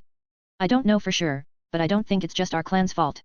Many of our clan members might seem proud or aloof, but they're actually good, kind-hearted ninja. Mirai nodded approvingly. Exactly. You're young, and there are things you don't fully understand yet. But if you're willing to listen, I can tell you why things have become the way they are between the village and the Uchiha. 1. Now that Mirai's strength had grown, he no longer needed to tread so cautiously. Since he'd decided to take Shisui under his wing, he felt it was time to reshape Shisui's understanding of the world. As Mirai's gaze settled on him, Shisui's expression turned eager and expectant. Maybe, he thought, Mirai-senpai could offer answers different from anything he'd heard before. Mirai-senpai, please, tell me everything you know. For every review, I'll add +1 more chapter. Once this story gets 10 reviews, I'll start posting 2 chapters per day. Read 10 chapters ahead for free on my Patreon, read pinned message. Plus 70 chapters on patreon.com/gxo. Comment. 8 comment. Vote. Chapter 11. Alright, I'll tell you, then, Mirai said, his gaze fixed intensely on Shisui. But remember, this knowledge stays with you alone. You must never tell anyone else. Shisui looked back at Mirai's serious expression, his own face growing solemn. Don't worry. Even if it costs my life, I'll keep this secret. To understand this, we have to go back to the Sengoku period. Mirai paused, organizing his thoughts as Shisui leaned forward, listening intently. Before Konoha was founded, shinobi lived and fought as clans, constantly at war over paid commissions. 3. The Hyuga clan, the Sarutobi clan, the Shimura clan, the Hojiki clan, The Uzumaki clan, among them, the strongest two were the Senju and the Uchiha. Whenever one clan took a contract, the opposing side would hire the other clan to counter them, Mirai continued. Over time, the Uchiha and Senju grew into mortal enemies, each determined to eliminate the other. This hatred lasted until Hashirama Senju and Madara Uchiha each became clan leaders. Together, they decided to end the bloodshed that forced even young children into battle. Sweeping through the warring states, they established the one nation, one village system. And so, Konoha was born. 1. Shisui listened in rapt attention, his eyes wide with wonder. Though he'd read parts of this history in clan scrolls, he hadn't yet encountered these details. Mirai's words opened his eyes to a whole new world. After Konoha was founded, Hashirama Senju was appointed as the first Hokage. However, after some time, Madara sensed a grave flaw in the system they'd built. He believed it would inevitably breed darkness, so he chose to leave Konoha. It's worth mentioning, Mirai added, that when Madara left, he urged the entire Uchiha clan to follow him. But his clan members, having grown accustomed to peace, no longer wished to fight. They saw themselves as part of the village now. So that's how it was. Shisui thought, though confusion lingered. If the entire clan turned their backs on Madara back then to stay in the village, why have things soured so much now? As if sensing Shisui's doubts, Mirai continued, after Hashirama's death, his brother Tobirama Senju took the position as the second Hokage. But Tobirama was very different from his brother. He was openly distrustful of the Uchiha. The evil of the Uchiha, it was practically Tobirama's catchphrase. 10. Under his policies, the Uchiha were gradually pushed out of Konoha's central leadership and were even relocated to the outskirts of the village.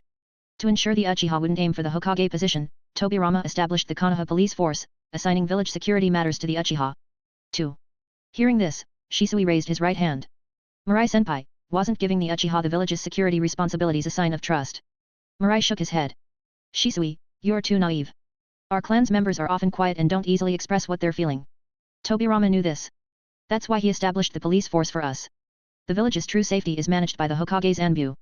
The so-called public security is mostly dealing with petty squabbles among villagers. And whether we handle things fairly or not, it still breeds resentment among the people. Over time, this resentment turned into hostility, leading to the strained relationship between our clan and the villagers, Mirai explained. Tobirama handed us a weapon, but it was a blade pointing back at us. As Mirai's words sank in, Shisui felt a sudden clarity, a sharp sense of understanding. No wonder the relationship between the Uchiha and the villagers keeps deteriorating, no matter how hard we try. This problem began with the second Hokage's schemes. After a while, with Shisui deep in thought, Mirai sipped his tea and continued. Later, when Tobirama was on his deathbed, he appointed Hiruzen Sarutobi as the third Hokage. 5. The so-called Jainin voting system was just for show. Despite being one of the village founders, the Uchiha lost all voice in the process. And under Hiruzen Sarutobi and his ally Danzo Shimura, who inherited Tobirama's ideology, the suppression of the Uchiha grew, leading to the situation we're facing today. 1. Shisui, now that you know the truth, who do you think is responsible for all of this? Shisui hesitated for a moment before speaking firmly, it's the village's fault. The answer was clear. The tension between the Uchiha and the village stemmed entirely from the prejudice of the second Hokage and his successors. Trying to change the Uchiha alone is pointless, Mirai said in a low, steady voice. What truly needs to change is Konoha itself. My eyes can see the future, Shisui. If this goes on, the Uchiha are destined for ruin. Mirai-senpai, what should we do, then? Shisui asked, a hint of panic in his voice. The village's entire power structure is in the third Hokage's hands. Changing something that entrenched, it feels impossible. Mirai's expression remained calm. The solution is simple. Once we possess overwhelming power, everything will change naturally. Shisui looked at Mirai, startled. Mirai-senpai, are you suggesting, leading the Uchiha in a rebellion? Shisui, failure would make it a rebellion. Success would make it a revolution. 14. But, do we really stand a chance against the village?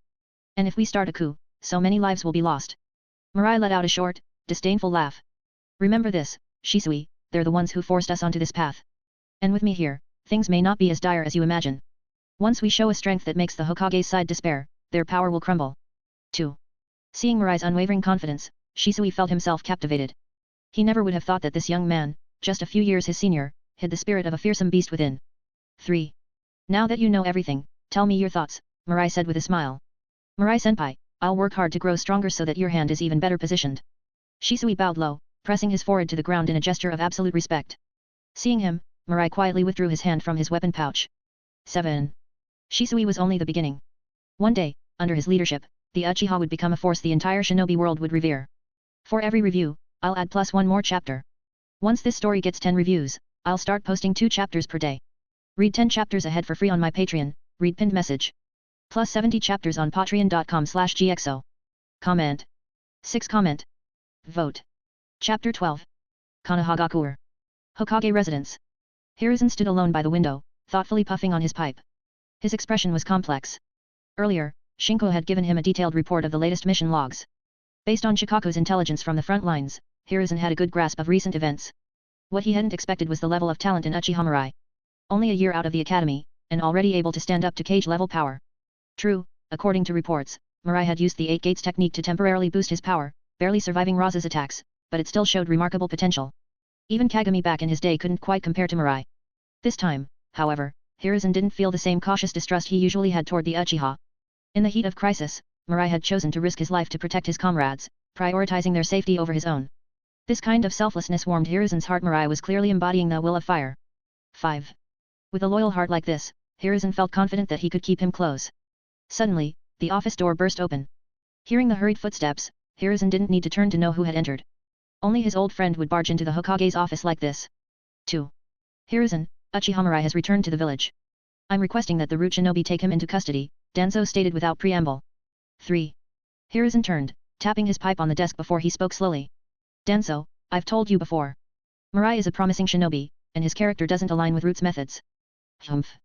You're losing your judgment, Danzo sneered. With his talent, do you want another Madara in Konoha? Danzo, stop with the fear-mongering. I know exactly what's on your mind. Mirai's strength isn't concerning as long as he hasn't awakened the Mangekyo Sharingan. But what if he does? Danzo retorted immediately. 1. Hiruzen took a long drag from his pipe, his expression calm. Even if he does, it's no problem. The Mangekyo Sharingan is a cursed power, every Uchiha who attains it ultimately loses their vision. This village is under our control, one Mangekyo Sharingan won't change that. A powerful aura emanated from Hiruzen. As the god of shinobi, he had no doubt in his ability to handle any threat. Besides, Hiruzen was surrounded by strong allies, Orochimaru, Jiraiya, Tsunade, Minato, along with the elite shinobi of the clans and the ANBU. With his own power added, who in Konoha could stand against him? 4. Danzo frowned. Hiruzen, there's an easier way to keep him in check. Why make things more difficult? 1. Danzo, just focus on your own responsibilities. Leave the rest to me. One day, you'll regret this, Danzo warned. 1. You've told me that many times. 5. Humph. Danzo huffed as he stormed out, leaving Hiruzen to smirk into his tea. His old friend was still so naive. The Uchiha clan might obey, but if they ever chose to break away, Konoha would have to respond. As Konoha's founders, the Uchiha were a crucial part of the village. If it ever came to it, he would have to bear the burden of dealing with them. But if an Uchiha rose to challenge his clan from within, well, that would be a different story. Mirai, with his immense talent and dedication to the will of fire, was the ideal candidate for such a role. After the war, it would be time for Mirai to join the ANBU. 1. Late at night. Outside a barbecue restaurant. Shinko waved at Mirai and the others, with Kurane beside him. Take it easy for a while, but don't slack off on your training. We got it, they responded. Shinko gave a slightly tipsy laugh, a bit reluctant as he and Kurane disappeared into the night. Once they were out of sight, Asuma turned his gaze back and muttered. I'm heading out too. With a flicker of body flicker technique, he vanished, not lingering a second longer than necessary. Mirai watched him go and shook his head, not minding much. It was probably for the best. Given the tension between him and the Sarutobi clan, he might one day have to face Asuma in battle, maybe even take his life. Keeping their distance now wasn't necessarily a bad thing. Walking back toward the Uchiha compound, he noticed the streets growing emptier. As he passed through a shadowy alleyway, he stopped abruptly. 2 masked shinobi appeared, surrounding him from both sides. Uchiha Mirai, one said coldly, Danzo-sama has requested that you come with us. 4. Mirai's expression didn't change. Danzo? Never heard of him. Danzo-sama is the Hokage's advisor. His orders are to be obeyed by every Konoha shinobi, one of the root shinobi replied sternly. Or are you aiming to betray the village and become a rogue? Mirai chuckled dismissively. You sure know how to make threats. A moment later, his Sharingan flared to life in the darkness, the crimson eyes gleaming. He's going to fight, the root shinobi gasped in alarm. Used to operating unchecked within the village, they had not expected him to resist. But it was too late. Caught in the Sharingan's genjutsu, their focus faltered for a split second. In that instant, Mirai's blade pierced their chests. Their eyes widened in disbelief. This young Uchiha had attacked without a moment's hesitation, delivering a lethal strike. Uchiha Mirai. Danzo-sama won't let this go. Don't worry, I never planned to let him off either. 4. Ding. Congratulations, host, on acquiring shadow imitation technique. Ding. Congratulations, host, on acquiring partial multi-size technique. 6. Hearing the system's voice in his mind, Mirai's lips curved.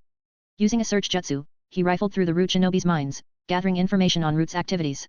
Deciding to keep Danzo preoccupied, he disposed of the bodies and stealthily made his way to a temporary root base. 10. According to the memories, 2 root teams were stationed there, led by 2 elite jonin. Ensuring he hadn't been detected, Mirai formed hand signs and cast a transformation technique, concealing himself. He created a shadow clone and advanced, moving silently toward the base. For every review, I'll add +1 more chapter. Once this story gets 10 reviews, I'll start posting 2 chapters per day. Read 10 chapters ahead for free on my Patreon, read pinned message. Plus 70 chapters on patreon.com/gxo. Comment. 7 comment. Vote. Chapter 13. Kanahagakur. Uchiha District. 2 young men strolled through the streets, surrounded by murmurs and curious stares. Many villagers wore expressions of thinly veiled glee, clearly relishing some bit of scandal. The younger of the 2 boys spoke up, breaking the silence. Mirai-senpai, something strange happened in the village last night. Raising a brow slightly, Mirai replied calmly, Shisui, I went to bed early yesterday. What happened? Leaning in, Shisui lowered his voice. I heard that someone attacked one of the root's bases, taking down several root shinobi. 3. Is that so? Shisui nodded. Yes, but it's even more complicated than that. Rumor has it that the Nara and Akimichi clans were involved. Any proof? A heavily injured root shinobi escaped and reportedly saw techniques unique to the Nara and Akimichi clans. Shisui sighed. They're all supposed to be loyal to the Hokage faction. Who would have thought they'd be fighting amongst themselves? 4. Having adopted Mirai's perspectives, Shisui's view of the village had grown sharper. Hearing this news only solidified his belief in Mirai's vision of change. With internal conflicts like this, it was clear to him that the village's leaders had been tainted by darkness. How did you hear so much about this? Mirai asked with genuine curiosity. Denzo himself stormed into the Nara and Akimichi districts with root agents this morning. Everyone's talking about it, Shisui replied. Mirai-senpai, you really didn't know? Mirai shook his head, feigning ignorance. He, of course, knew exactly what had happened. He had orchestrated it himself. After acquiring the Nara and Akimichi clan's secret techniques from a root shinobi who attacked him, he raided a foundation outpost, eliminating a few guards. That severely injured root shinobi? He'd let him escape on purpose. Mirai's power still wasn't enough to openly oppose Denzo, so he figured he'd keep Denzo distracted and out of his way for a while.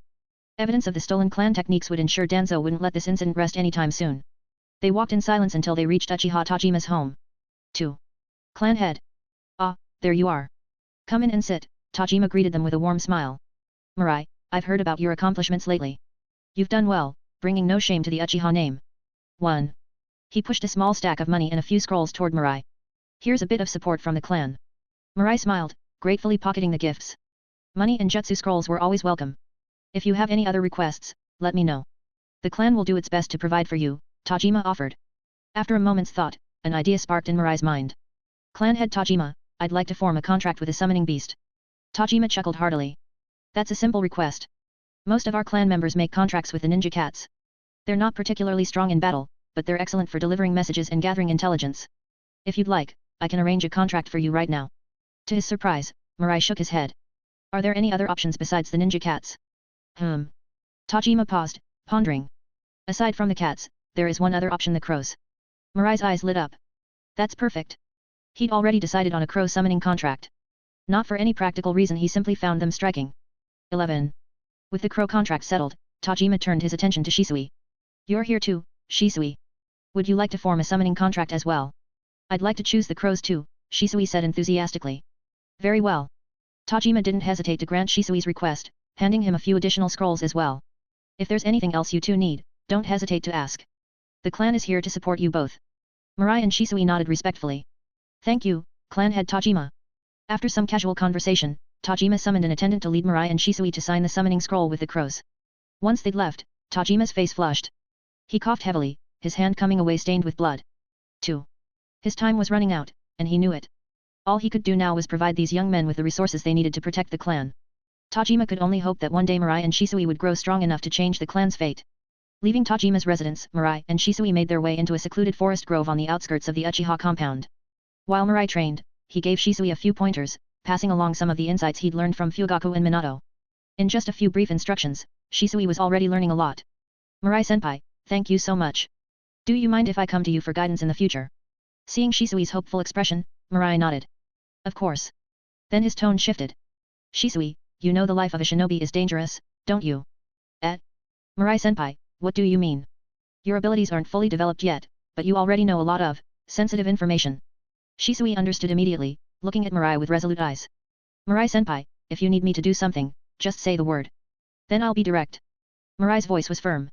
To prevent any unintentional leaks, I need to place a sealing jutsu on you. Though Mirai trusted Shisui, he preferred to take precautions. Conveniently, during his raid en route, he'd picked up the tongue-cursing root seal, a technique that would paralyze anyone who tried to speak about forbidden subjects, silencing them entirely. 5. After Mirai briefly explained the seal's effect, Shisui's face lit up with admiration. As expected of you, Mirai-senpai, you really think of everything. Please go ahead. Shisui had no objections to the seal. After all, the secrets he knew could determine the future of both the Uchiha and the entire village. If this seal could prevent any accidental disclosure, he welcomed it fully. 2. Plus 70 chapters on patreon.com/gxo. Comment. For comment. Vote. Chapter 14. Look out, senpai. Shisui flung several shuriken, each ricocheting off one another mid-air, redirecting themselves toward Mirai from multiple blind spots. Immediately after, Shisui formed a series of hand seals, his chest swelling with chakra. Fire style, great fireball technique. A searing fireball followed, engulfing Mirai's silhouette in flames. Boom. A massive explosion resounded, dust and debris clouding the area. Just then, a kunao shot out from the flames, hurtling toward Shisui's throat.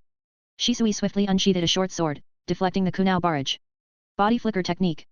In an instant, Shisui's figure vanished from his original spot, reappearing right beside Mirai. Slice. His blade cut through Mirai's form only for it to dissolve into a swarm of crows that scattered in all directions. Suddenly, Shisui felt a weight dragging him down, his body was buried in the ground, leaving only his head and shoulders exposed. I lost, senpai, Shisui admitted. Ding. Congratulations, host. Successfully acquired, mental strength +1. Alright, that's enough training for today, Mirai said, releasing Shisui, though a hint of envy flickered in his heart. This was real talent. Shisui had transformed his abilities in a matter of days. Unlike him, who relied on his cheats to grow stronger. Senpai, let's grab lunch together tomorrow, my treat. Shisui offered. Maybe next time, I've got plans tomorrow. Oh. Shisui nodded obediently, though a flicker of disappointment crossed his eyes. Looks like he wouldn't get to taste senpai's cooking after all. Here, Mirai handed him a bento box. Shisui's eyes lit up. Senpai is really such a good person. 1. In Konoha village. Standing outside an apartment door, Mirai knocked gently. Coming, a clear voice called from inside. The door opened, revealing a red-haired woman in an apron. Who are you looking for? She asked. I'm here to see Minato Namikaze, Mirai replied. Ah, you must be Uchiha Mirai, she exclaimed, stepping aside with a smile. Minato's mentioned you quite a few times. Says you're quite the prodigy. 4. You're too kind. Mirai returned her smile. Here's a gift for you, Kushina-sama. You should call me Kushina. Alright, Kushina. 1. Entering the living room, Mirai noticed Obito Uchiha, Kakashi Hatake, and Rin Nohara chatting on the sofa, while Minato busily prepared food in the kitchen. Seeing Mirai arrive, Rin and Kakashi greeted him warmly, though Obito stayed put with a slight scowl. Mirai, is that you? Minato called from the kitchen. Give me a moment, the food's almost ready. Alright. Mirai responded. Tonight was a gathering for Minato's team, and since Kakashi was attending, Mirai had been invited too. It was a golden opportunity to interact with Kushina Uzumaki, a chance he wouldn't let slip by. During his 2-month deployment on the front lines, Mirai had noticed his chakra endurance could still improve. After using the 8 gates, he'd fall into a period of exhaustion. In the end, his ordinary constitution was the main culprit. If he could somehow acquire the Uzumaki body from Kushina, his stamina would skyrocket. 7. As he looked at Kushina, Mirai put on an innocent smile. Kushina, could you pour me a glass of water? I could, but, shouldn't you show a bit more respect to your seniors? Kushina raised an eyebrow, slightly annoyed. Oh. He nodded. Could I please trouble you to pour me a glass of water? And Kushina. 2. The air froze. Kushina's eyes widened as she glared at him. What did you just call me, you little brat? Auntie? Is there a problem? You should call me sister, you punk. Kushina's fist clenched, her fiery red hair seeming to rise in anger. This was the first time in her life she'd been called an auntie. Did she really look that old? Sister Kushina, I was just kidding, Mirai quickly amended. Kushina's expression softened slightly, but he pressed on with a mischievous grin. They say when you get mad, your hair starts wriggling around like an octopus's tentacles, and it seems they were right. A heavy silence filled the room. An intense killing intent emanated from Kushina. You're dead meat, she roared, snatching a frying pan and swinging it at Mirai. 2. He dodged as chaos erupted around them. Ding. Congratulations, host. Successfully acquired, Uzumaki body. 8. Hearing the system notification echo in his mind, Mirai's face lit up with excitement. This was incredible, he'd gotten the Uzumaki body on his first try. He felt a surge of warm energy rush through his body, his chakra multiplying by the second. 1. Not only that, but he could feel his constitution and mental strength transforming as well. No wonder they called it the Uzumaki body. It was unbelievable. You little brat. Are you actually smiling right now? Kushina fumed, her chakra flaring. Oh. Mirai muttered, Flying Thunder God technique. In a flash of golden light, Minato and Kushina disappeared from the room. 2. A few moments later, a bruised and battered Minato returned with Kushina. Seeing his mentor's condition, Mirai held a moment of silence in his heart. All for the future of Konoha, Minato. All right, brat, I'll let you off the hook this time, but watch your mouth next time, Kushina warned, casting him a menacing glare. Mirai nodded meekly. Got it, Sister Kushina. I won't pull any more pranks on you. Since he'd already gained what he came for, there was no need to provoke Kushina further. 2. Humph. Kushina huffed, turning her attention to Obito. You're so much more likable than him, Obito. She led Obito to the table. Eat up, you need your strength. Yes. Obito replied eagerly. Seeing Kushina's doting attitude, Mirai's opinion of Obito dropped even further. Among Minato's students, Kushina favored Obito the most, treating him with such warmth. 2. And yet, how had Obito repaid her? 1. In her weakest moment, he'd forcibly ripped the 9 tails from her, attacked Minato and her newborn, and left the entire family in ruins. Most ridiculous of all, he'd blamed Minato for not recognizing him sooner. If he weren't waiting for Obito to awaken the Mangeki Sharingan to steal Kamui, Mirai would have dealt with him already. 5. After the meal, and with a promise to bring Kushina a gift next time as an apology, Mirai returned to his room. Having obtained the Uzumaki body, he was eager to test his newfound power. Plus 70 chapters on patreon.com/gxo. Comment. 8 comment. Vote. Chapter 15. In a quiet room, Mirai sat cross-legged, eyes closed in deep contemplation. After a long while, he opened them, a glimmer of fierce determination flashing briefly. So, this is the power of the Uzumaki body, he murmured with a thrill of excitement. Incredible. Since his body had transformed into the Uzumaki body, his chakra reserves had multiplied dozens of times over. From what had once been the level of a standard elite Jainin, he was now a walking tailed beast of chakra. If he faced Raza now, he was confident he could wear him down without breaking a sweat. 6. Aside from his chakra, Mirai's mental strength and physical constitution had also undergone remarkable changes. Though his individual attributes hadn't directly increased, his overall power had taken a tremendous leap.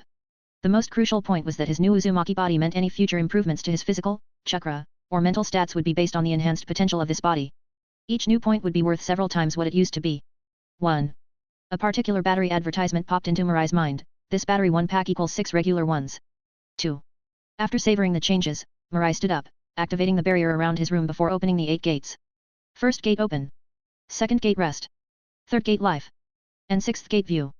As he unlocked the 6th gate, Mirai's body surged with wild energy. If not for the barrier, this level of chakra would have alarmed the entire village. Actually, Mirai had a faint feeling that, with his current physical state, he might even be able to break through to the 7th gate, Wonder Gate. But he wasn't sure if the barrier could contain the energy that would unleash. After a moment of thought, he decided to hold off. After a few moments, Mirai took a deep breath and released the 8 gates. A wave of fatigue washed over him, but he smiled, satisfied. Compared to the last time, he could maintain the gates longer and the after effects were far less severe. We'll see how things go tomorrow, he muttered, letting the satisfaction sink in before lying down and drifting off to sleep. The next morning, Mirai woke up and stretched, feeling only a slight soreness here and there, nothing serious. As expected of the Uzumaki body, this recovery rate is insane. Mirai couldn't help but marvel. After his previous fight with Raza, he'd needed over half a month to get back to peak condition. Now, just a single night's rest, and he was back. The Uzumaki body is already this strong. I wonder just how powerful the legendary perfect sage body could be. 4. As the last golden leaves fell to the ground, the cold winter wind made people on the streets hunch up against the chill. On this brisk day, 2 green-clad figures emerged from the distant forest, steaming with exertion as they ran on their hands. Guy. With the Chunin exams around the corner, you need to push even harder, Might Du urged. Yes, father. Might Guy responded with a shout. Keep it up. We're almost at the end, I'll treat you to ramen if you make it. Wah-ya. Both of them burst into a loud cheer as they dashed into Ichiraku ramen. Boss, 4 extra large bowls of pork ramen. Got it, just a moment. After ordering, Guy and Du found a quiet corner to sit down. Shortly, 4 steaming bowls of hearty ramen were placed in front of them. Enjoy. With loud slurping sounds, they devoured every bit, not even leaving a drop of broth behind. As they finished, a dark-haired boy with a calm and focused demeanor walked in. Mirai. Guy leapt up, waving excitedly. Guy? Du. Mirai smiled, taking a seat next to them. Mirai, what a coincidence, running into you here. Du grinned. Today's meal is on me. Uncle Day, why don't you save your money and get some extra protein instead? Mirai shook his head, politely declining. No worries, Mirai, I can afford it now. Du said, waving his hand confidently. Oh? Did you two stumble upon a treasure trove? Mirai joked. At that, Du chuckled. Actually, it's all thanks to you. Thanks to me. Mirai looked puzzled. Guy quickly explained, that's right. Because of you, father's earning more than ever. How's that? A month ago, you returned from the front lines, and word spread about how you held off Raza and 2 other Tsunagaku Genin with the 8 gates. After that, the 3rd Hokage personally summoned Father, and after some evaluation, promoted him to Special Genin. 1. Father's income is much better now, Guy added, and he even received a large reward after giving the 8 gates training method to the village. 2. Guy looked at Mirai with heartfelt gratitude. Not only had Mirai helped him see himself as a hard-working genius, but he'd also helped his father shed the eternal Genin label. To them, Mirai was like a guardian angel. I see. Well then, I'll gladly accept your treat. Understanding the situation, Mirai stopped protesting and ordered a deluxe bowl of ramen. Since money was no longer an issue for Du, further insistence would just be awkward. Mirai, I haven't seen you much lately. What have you been up to? Guy asked, curious. Mirai glanced at him. With the Chunin exams coming up, I've been training with Kurane and Asuma. Hearing this, Guy felt a little better and laughed. I see how lucky Kurane and Asuma are to have you as a teammate. At that moment, a young girl came over carrying a large bowl of ramen. Your ramen enjoy, she said, placing it down with a polite smile. Mirai chuckled, ruffling the little girl's hair. Thanks, little one. Hey, you messed up my hair, she huffed, pouting and running off. After playfully teasing the girl, Mirai took a bite of his ramen and turned back to Guy. So, Guy, ready for the Chunin exams? I'm more than ready. Guy declared, punching his fist in the air. We've all been training hard for this. Don't let your guard down, Mirai. You never know when something unexpected might happen. Mirai glanced at his system panel. Name. Uchiha Mirai. Physique. 213.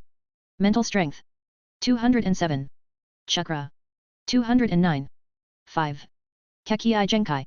Sharingan, magnet release, gold dust. 12. Ninjutsu. Other abilities. Partial multi-size, shadow imitation jutsu, Uzumaki body. 3. Seeing his stats, all over 200, and his array of techniques, Mirai smirked to himself. If anything could make him lose during the exams, it'd probably take the Hokage himself, Hiruzen Sarutobi, stepping in. 6. Plus 70 chapters on patreon.com/gxo. Comment. 12 comment. Vote. Chapter 16. Kanahagakur. Second floor of an apartment building. Uchiha Mirai stands at the door with 2 delicate cakes in hand, knocking. Kushina. A few seconds later, the door opens, and Uzumaki Kushina stands with her hands on her hips. Brat, can't you just be nice and call me sister? Here, a gift for you. Mirai ignores her protest and holds out the cakes. Kushina's face softens immediately, a smile replacing her frown. Mirai, what brings you here today? Mirai replies without missing a beat, last time I visited, I accidentally upset you. This time, I came specifically to apologize. Oh? Now that doesn't sound like you. Kushina's tone is skeptical. And it's been nearly a month since then. Mirai smiles innocently. I've been busy preparing for the Chunin exams lately. Also, I was hoping you'd give me some guidance. Oh? You want my guidance? Kushina raises an eyebrow. Wouldn't Minato be a better choice for that? Mirai chuckles and shakes his head. He's already given me plenty of help. I thought a fresh perspective might reveal something new. And besides, everyone says you're an exceptional kunoichi. 3. Kushina huffs in delight at the compliment, clearly pleased. Brat, you've got a good eye. Alright, I'll help you out. 1. Since she couldn't leave the village for missions anymore, her days had become monotonous either shopping or staying at home. So when Mirai asked for her guidance, she agreed instantly. 3. With the door locked behind them, the two set off toward Hokage Rock. Reaching the back of the mountain, Kushina gestures for Mirai to step forward. Alright, kid, show me what you've got. Kushina, you better be prepared. That's my line. Come at me with all you've got. Kushina gives a playful snort. Mirai hurls several shuriken while weaving hand signs rapidly. Shuriken Shadow Clone Jutsu. Fire Release, Phoenix Sage Fire Technique. Instantly, hundreds of flame-wrapped shuriken streak toward Kushina from all directions. Not bad, kid. Laughing, Kushina unleashes a torrent of chakra. Wind style, great breakthrough. It's just a C-rank jutsu, but with Kushina's chakra, its power is monstrous. The fierce gust scatters the fiery shuriken in seconds. Mirai appears by Kushina's side, aiming a kick at her. She raises her arm to block. Bam. Bam. Bam. They clash repeatedly, the sound of their strikes echoing in the quiet surroundings. This woman's physical strength is off the charts, Mirai mutters to himself. His physical abilities far exceeded those of ordinary people, but sparring with Kushina in taijutsu still left him slightly on the defensive. He's unaware, however, that Kushina is just as shocked. A kid barely in his teens, able to go toe-to-toe with her in taijutsu? Minato was right, Mirai really is a monster. After a few moments, Mirai pretends to be outmatched and steps back. Kushina, was that enough for you? Do you have any feedback for me? Kushina rolls her eyes. I have nothing to say. With strength like yours, you shouldn't be taking the Chunin exams. You should go straight to the Jonin assessment. Ding. Congratulations, host. You've successfully obtained the reward, Kagura Mind's Eye. 5. T/N, the Mind's Eye of the Kagura is a technique that allows one to sense chakra from exceptional distances in great detail. These sensory capabilities bless Karan with abilities that even surpass Jutsu with comparable powers. 8.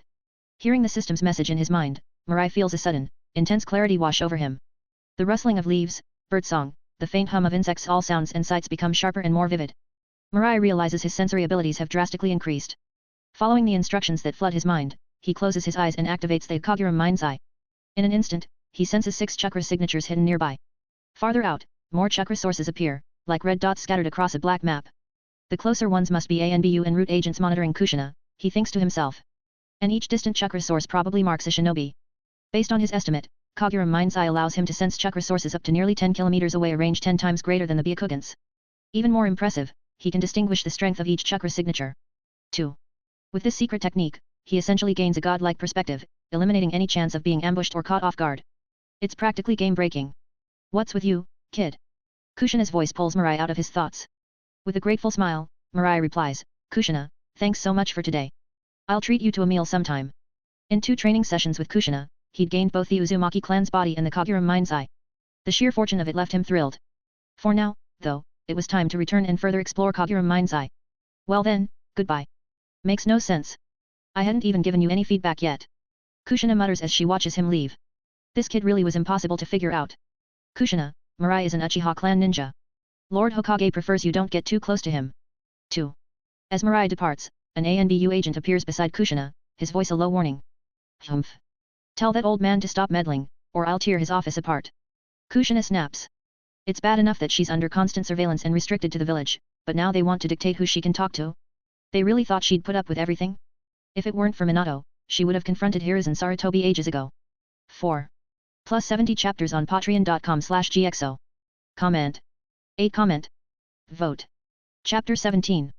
The crunch of footsteps in the snow echoed, and Kurane looked up, her slightly chubby cheeks breaking into a cheerful smile. She exhaled a warm breath into the cold air and waved with her right hand. Mirai. Over here. Did I keep you waiting, Kurane? No, I just got here too. As Mirai approached, Kurane suddenly became a bit shy, fidgeting with her hands clasped behind her back. Got hemorrhoids or something? Mirai asked, puzzled. 4. Hey. No, I don't. Who'd say something like that? Kurane huffed, clearly annoyed. Mirai just tilted his head, still confused. Then what's with the awkward fidgeting? 1. Glaring at him in exasperation, Kurane thrust a red scarf into his hands. A scarf. Mirai looked at her questioningly, and Kurane tilted her chin up, letting out a small, defiant humph. I noticed you were underdressed, and I didn't want you catching a cold right before the Chunin exams. Don't get any ideas. Her exaggerated attitude made Mirai struggle to hold back a laugh. Wrapping the scarf around his neck, he feigned amazement. Wow, it's so warm. Kurane's lips curled into a smile, but before she could say anything, Mirai spoke up again. Kurane, where did you buy this? I think I'll get, like, 10 more. Mirai, you big dummy. Just kidding. Mirai chuckled, giving her a warm, genuine look. Thank you, Kurane. I really do like it.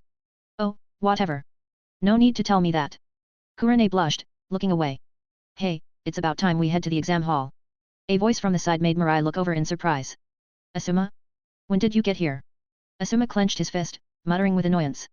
What's with a guy wearing a scarf anyway, especially a red one? Not manly at all. 2. Mirai walked past Asuma without a word, then turned to Kurane. Weird, why do I smell so much jealousy in the air this morning? 2. Arg. As the two walked off, Asuma stomped his foot in frustration, fists clenched.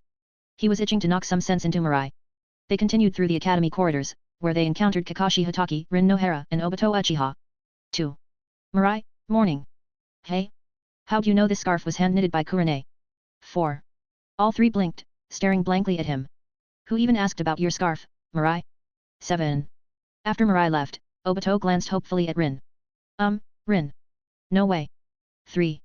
Inside, at the corner of a staircase, a group of shinobi seemed to be arguing about something. Why won't you let us in? Yeah, we're here to take the exam. Get out of the way. It's almost time, move it. Looking forward, Mirai and his group noticed 2 individuals standing guard at the door to room 501, blocking everyone who tried to enter. These guys are overdoing it a bit, Asuma growled. Blocking the exam hall like that. Should we go over and check it out? Kurane asked Mirai. No need. Mirai shook his head. Anyone lingering here is bound to be eliminated anyway. Asuma grunted in annoyance. So, what, you're saying you agree with those 2 jerks blocking the door? You think you can knock out your competition like this? This isn't a mission, so if you're making a bad call, don't expect me to stand back and let it happen. Mirai shrugged.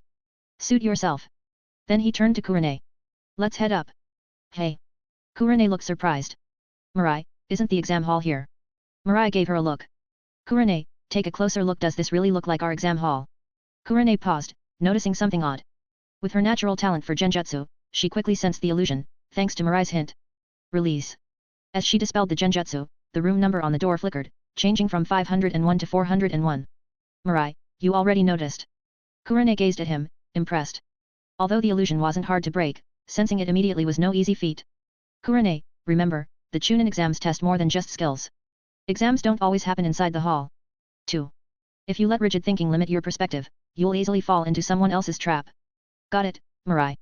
As they continued up the stairs, Asuma's expression darkened, realizing how foolish he'd sounded earlier. He felt like a clown. Why? Why did Mirai always have to one-up him, no matter how hard he tried?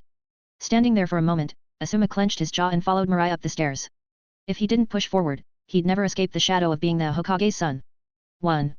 Finally reaching the real exam hall, Mirai, Kurane and Asuma opened the door and stepped in. The room was packed, like a sea of people. 2. How are we supposed to take an exam like this? Isn't this overkill? Kurane looked around in shock, while Asuma frowned. It was complete chaos. How could they conduct a test with so many people in one place? Asuma almost moved to confront a proctor, but noticing Mirai's calm expression, he stopped, sensing something was off. Maybe he'd wait and see what Mirai thought. A sense of shame rose in him, but the memory of past embarrassments kept him still. Look, there he is, Mirai Uchiha. That Uchiha prodigy? Humph, he doesn't look like much. Hard to believe this little kid took down 2 Jonin. I'd never believe it if the Hokage hadn't confirmed it himself. Seriously? Letting this monster take the Chunin exam? Isn't this just unfair? Amidst the murmurs, Mirai made his way to a seat by the window. You guys move, it's mine now. 1. The next day. Just as Obito had expected, their team's first assigned mission was none other than finding a missing cat.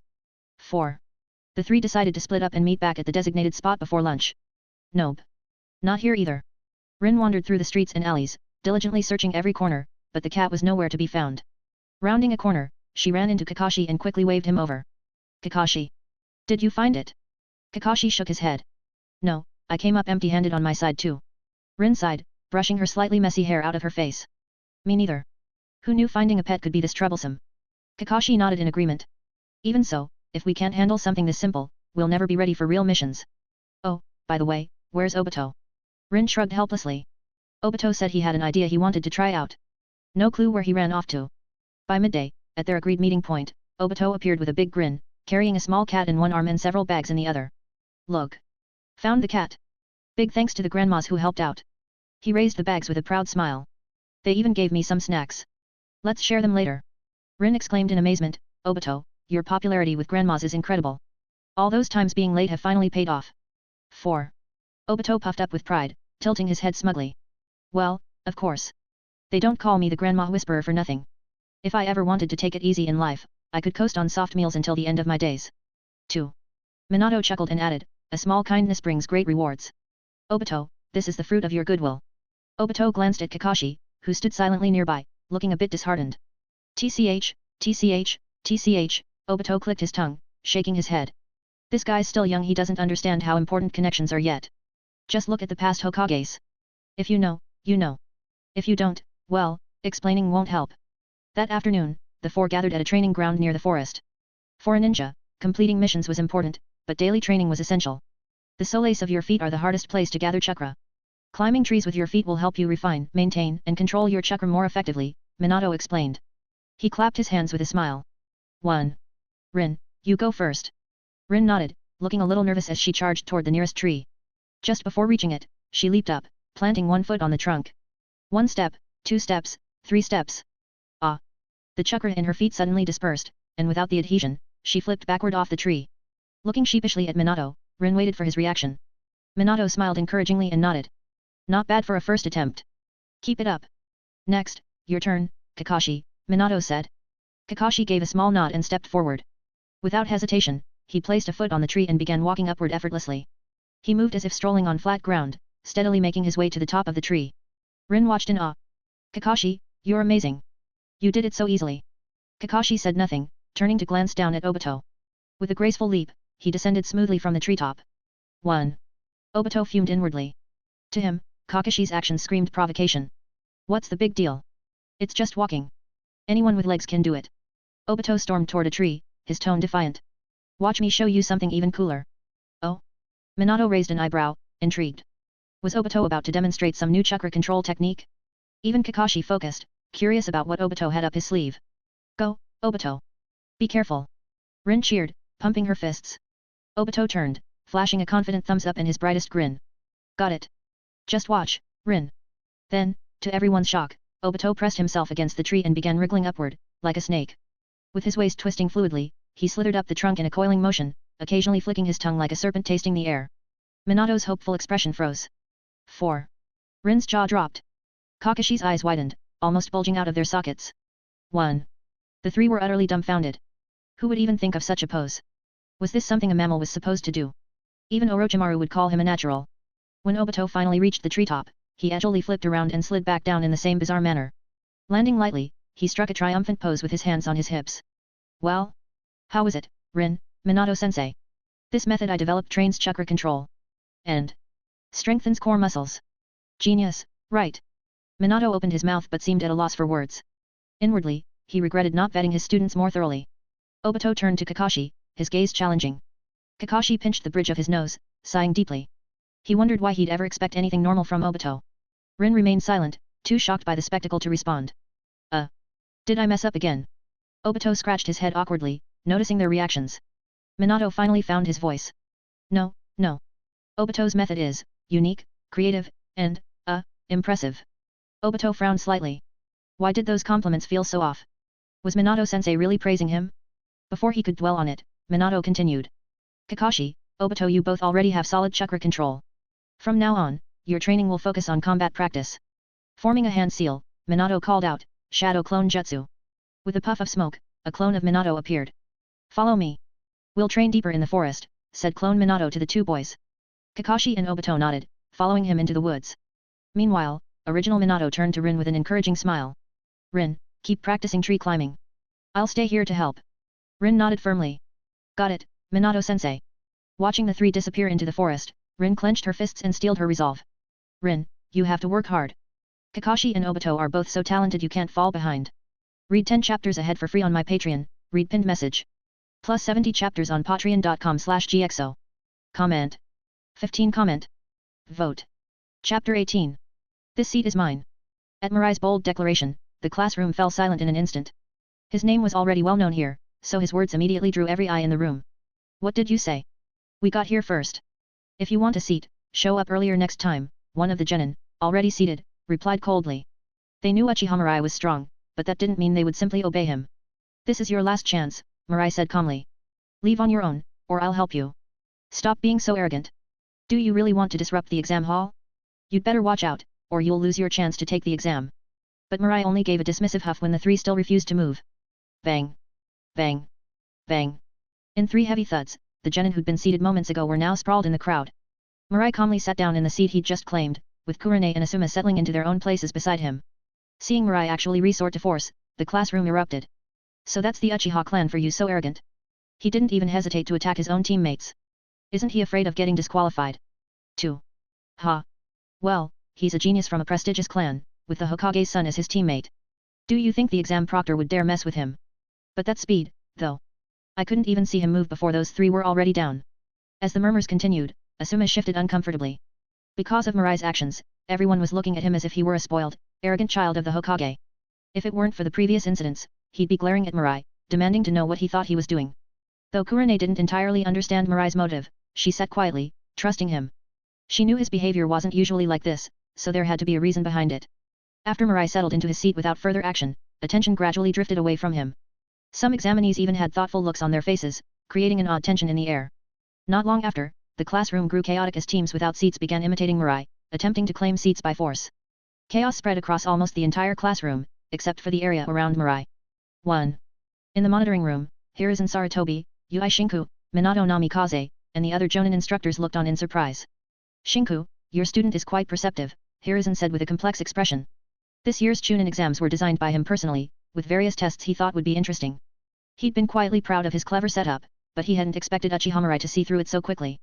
Recalling Danzo's earlier warnings, Hiruzen felt a pang of unease. Was he truly nurturing a potential threat? No. 3. He shook his head with a self-deprecating smile. He couldn't let Danzo's paranoia sway him. He'd built Konoha into a fortress, one Uchiha could hardly pose any real danger. 2. Shinku, you've got a good one on your hands, Minato said with a smile, clearly impressed. Over time, he'd also developed a fondness for Mirai. Shinku forced a strained smile, feeling conflicted. Mirai was good, alright good at stealing his daughter's heart. Whenever he remembered how Kurane had stayed up late weaving a scarf, only to give it to Mirai instead of him, he felt a pang of bitterness. 4. Suddenly, a shrill bell rang, and several masked Anbu entered the room. Quiet. At their sharp command, the classroom fell silent. Anyone without a seat, leave the room immediately. What? The standing genin couldn't suppress their shock at the Anbu's order. Did this mean they were already disqualified? Why should we leave? We had seats, they were just taken from us. Yet, isn't it because you didn't arrange enough seats? Why should we pay the price? At their protests, a cold killing intent emanated from the Anbu. These are the rules. If you don't want a permanent ban from future exams, you'll leave now. 4. The Anbu's indifferent tone silenced the complaining genin. Everyone knew the Anbu, under the third Hokage, didn't joke around. All eyes turned toward the back of the room. Uchiha Mirai sat by the window with his arms crossed, expression unperturbed, as if he had expected this all along. Did he figure it out from the start? Was that why he took a seat by force? Their gazes filled with awe. To have deduced this hidden rule so quickly, his insight was frightening. 2. Some genin seated in the classroom let out sighs of relief, grateful they'd realized what was going on. Others who lost their spots looked crestfallen. A moment ago, they'd criticized Mirai's heavy-handed tactics, yet now they saw themselves as the real fools. The answer had been right there, but out of ignorance and arrogance, they'd ignored it. If only they'd understood sooner, they wouldn't be in this mess now. But it was too late. 6. Kurane watched Mirai with a gleam in her eye. She knew there had to be a reason for his actions. And now, it all made sense. Asuma, meanwhile, lowered his head in disappointment. While he hadn't acted out of impulse this time, he still felt a sense of inadequacy. Every day in Konoha left him feeling more and more lost. Maybe, leaving Konoha wasn't such a bad idea after all. 2. When the room finally quieted down, the Anbu stationed themselves in the four corners. The Anbu standing at the podium gave a sweeping gesture. Alright, the first stage of the Chunin exams, officially begins. Read 10 chapters ahead for free on my Patreon, read pinned message. Plus 70 chapters on patreon.com/gxo. Comment. 5 comment. Vote. Chapter 19. After a brief explanation of the rules, the ANBU handed out pre-printed test papers to everyone.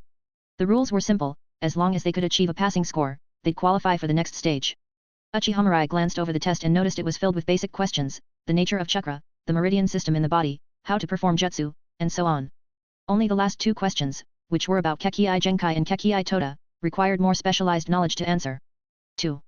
This is way easier compared to the one Ibiki Marino gave in the Chunin exams in canon, he thought. It seems, during times of war, they're more lenient on ninjas' theoretical knowledge. It took him only a short time to finish the test. Surveying the room, Mirai noticed that everyone else looked relaxed, as if they had no pressure at all. Before long, time was up. The ANBU started grading right there, and in the end, only 5 people were disqualified for low scores. Just 2 others were eliminated for cheating, which showed how easy this exam was overall. All passing candidates, gather at the Forest of Death in 3 days, an ANBU proctor announced, providing some information about the next stage before leaving with the test papers. With that, the first part of the Chunin exams was over. And after a period of silence, the name Uchiha Mirai re-emerged in people's minds. 3 days later at the Forest of Death. Teams of aspiring Chunin gathered outside the Forest of Death, signing waivers acknowledging the risks. Each team received 1 scroll, either a Heaven Scroll or an Earth Scroll. The test was simple: as a team, gather both scrolls and make it to the central tower to pass. The forest was a dangerous place, filled with deadly beasts, poisonous insects, and a harsh environment where a single misstep could be fatal. To simulate the brutal conditions of battle, this part of the test allowed teams to use any means necessary, even ambushes and sneak attacks against each other. However, if a team surrendered its scroll, the attackers had to stop. The harsh rules made all the candidates tense except for Mirai's team. Nearly every team had come to the same conclusion: if they ran into Mirai's team, it was just bad luck. At noon, each team entered the forest from a different point. The second part of the Chunin exams had begun. The Forest of Death was barren, with bare tree trunks and yellowing vines. It was winter, after all. Compared to spring or summer, it was harder to find places to hide. A recent snowfall blanketed the ground, making stealth even more difficult. What's the plan, Mirai? Kurane asked, scanning the surroundings. Let's head straight to the central tower, Mirai said with a wave. What? Kurane looked confused. But if we don't have both scrolls, we can't pass even if we reach the tower. We'll run into other teams along the way, Mirai replied calmly. And if not, we'll just wait by the tower and take the scrolls from teams that get there first. Kurane's eyes widened in surprise. They could do that? The more she thought about it, the more sense it made. For most teams, it would be risky to camp by the central tower, they'd just become targets for other groups. But their team was different. With Mirai's strength, they had nothing to worry about. Asuma, any thoughts? Mirai turned to Asuma. I'm good with whatever you decide, Asuma replied quietly. Mirai noticed that Asuma seemed unusually withdrawn since the first exam, but he didn't pry. As the rebellious son of the Hokage, Asuma's attitude was no surprise. With their direction set, Mirai motioned for them to move out. Let's go. Perhaps they were moving faster than expected. In just an hour, Mirai and his team reached the tower's entrance. According to the plan, they stayed put, silently waiting for other teams to arrive. As time passed, more and more teams gathered at a distance, watching Mirai's team from afar, wary of approaching the entrance. And so, a bizarre scene unfolded. 3 days later, a dozen teams were clustered outside the central tower, squatting and looking helplessly at each other. No one dared to make the first move. What's Mirai up to this time? Is he planning to stop everyone from passing? He can't be serious. If that's his plan, the proctors will probably intervene. Maybe they didn't collect both scrolls and are waiting to ambush other teams coming to the tower. That's actually possible. Damn that cocky Uchiha brat. Nearby, Obito couldn't hold back any longer. Kakashi, are we just going to sit here and wait? You could hold Mirai off, right? 1. Kakashi shook his head. You're giving me too much credit. As long as Mirai's guarding the entrance, no one's getting in. Hearing Kakashi's answer, the others looked even more discouraged. After a pause, someone suggested, if we all attack together, maybe he won't be able to stop us all. But no one was willing to volunteer to go first. After all, Uchiha Mirai was known to be strong enough to take down a jonin who would want to test him. Watching all this, Might Guy felt his spirit stir. Mirai was amazing, he wished his own youth could shine as brightly. Mirai, they seem too scared to come over. Are you sure this will work? Kurane asked, a little worried.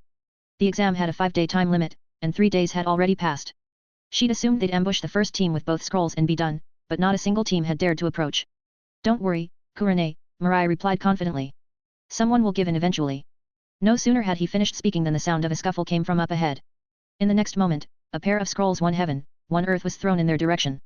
Here you go. Mission accomplished. Mirai picked up the scrolls and walked into the tower.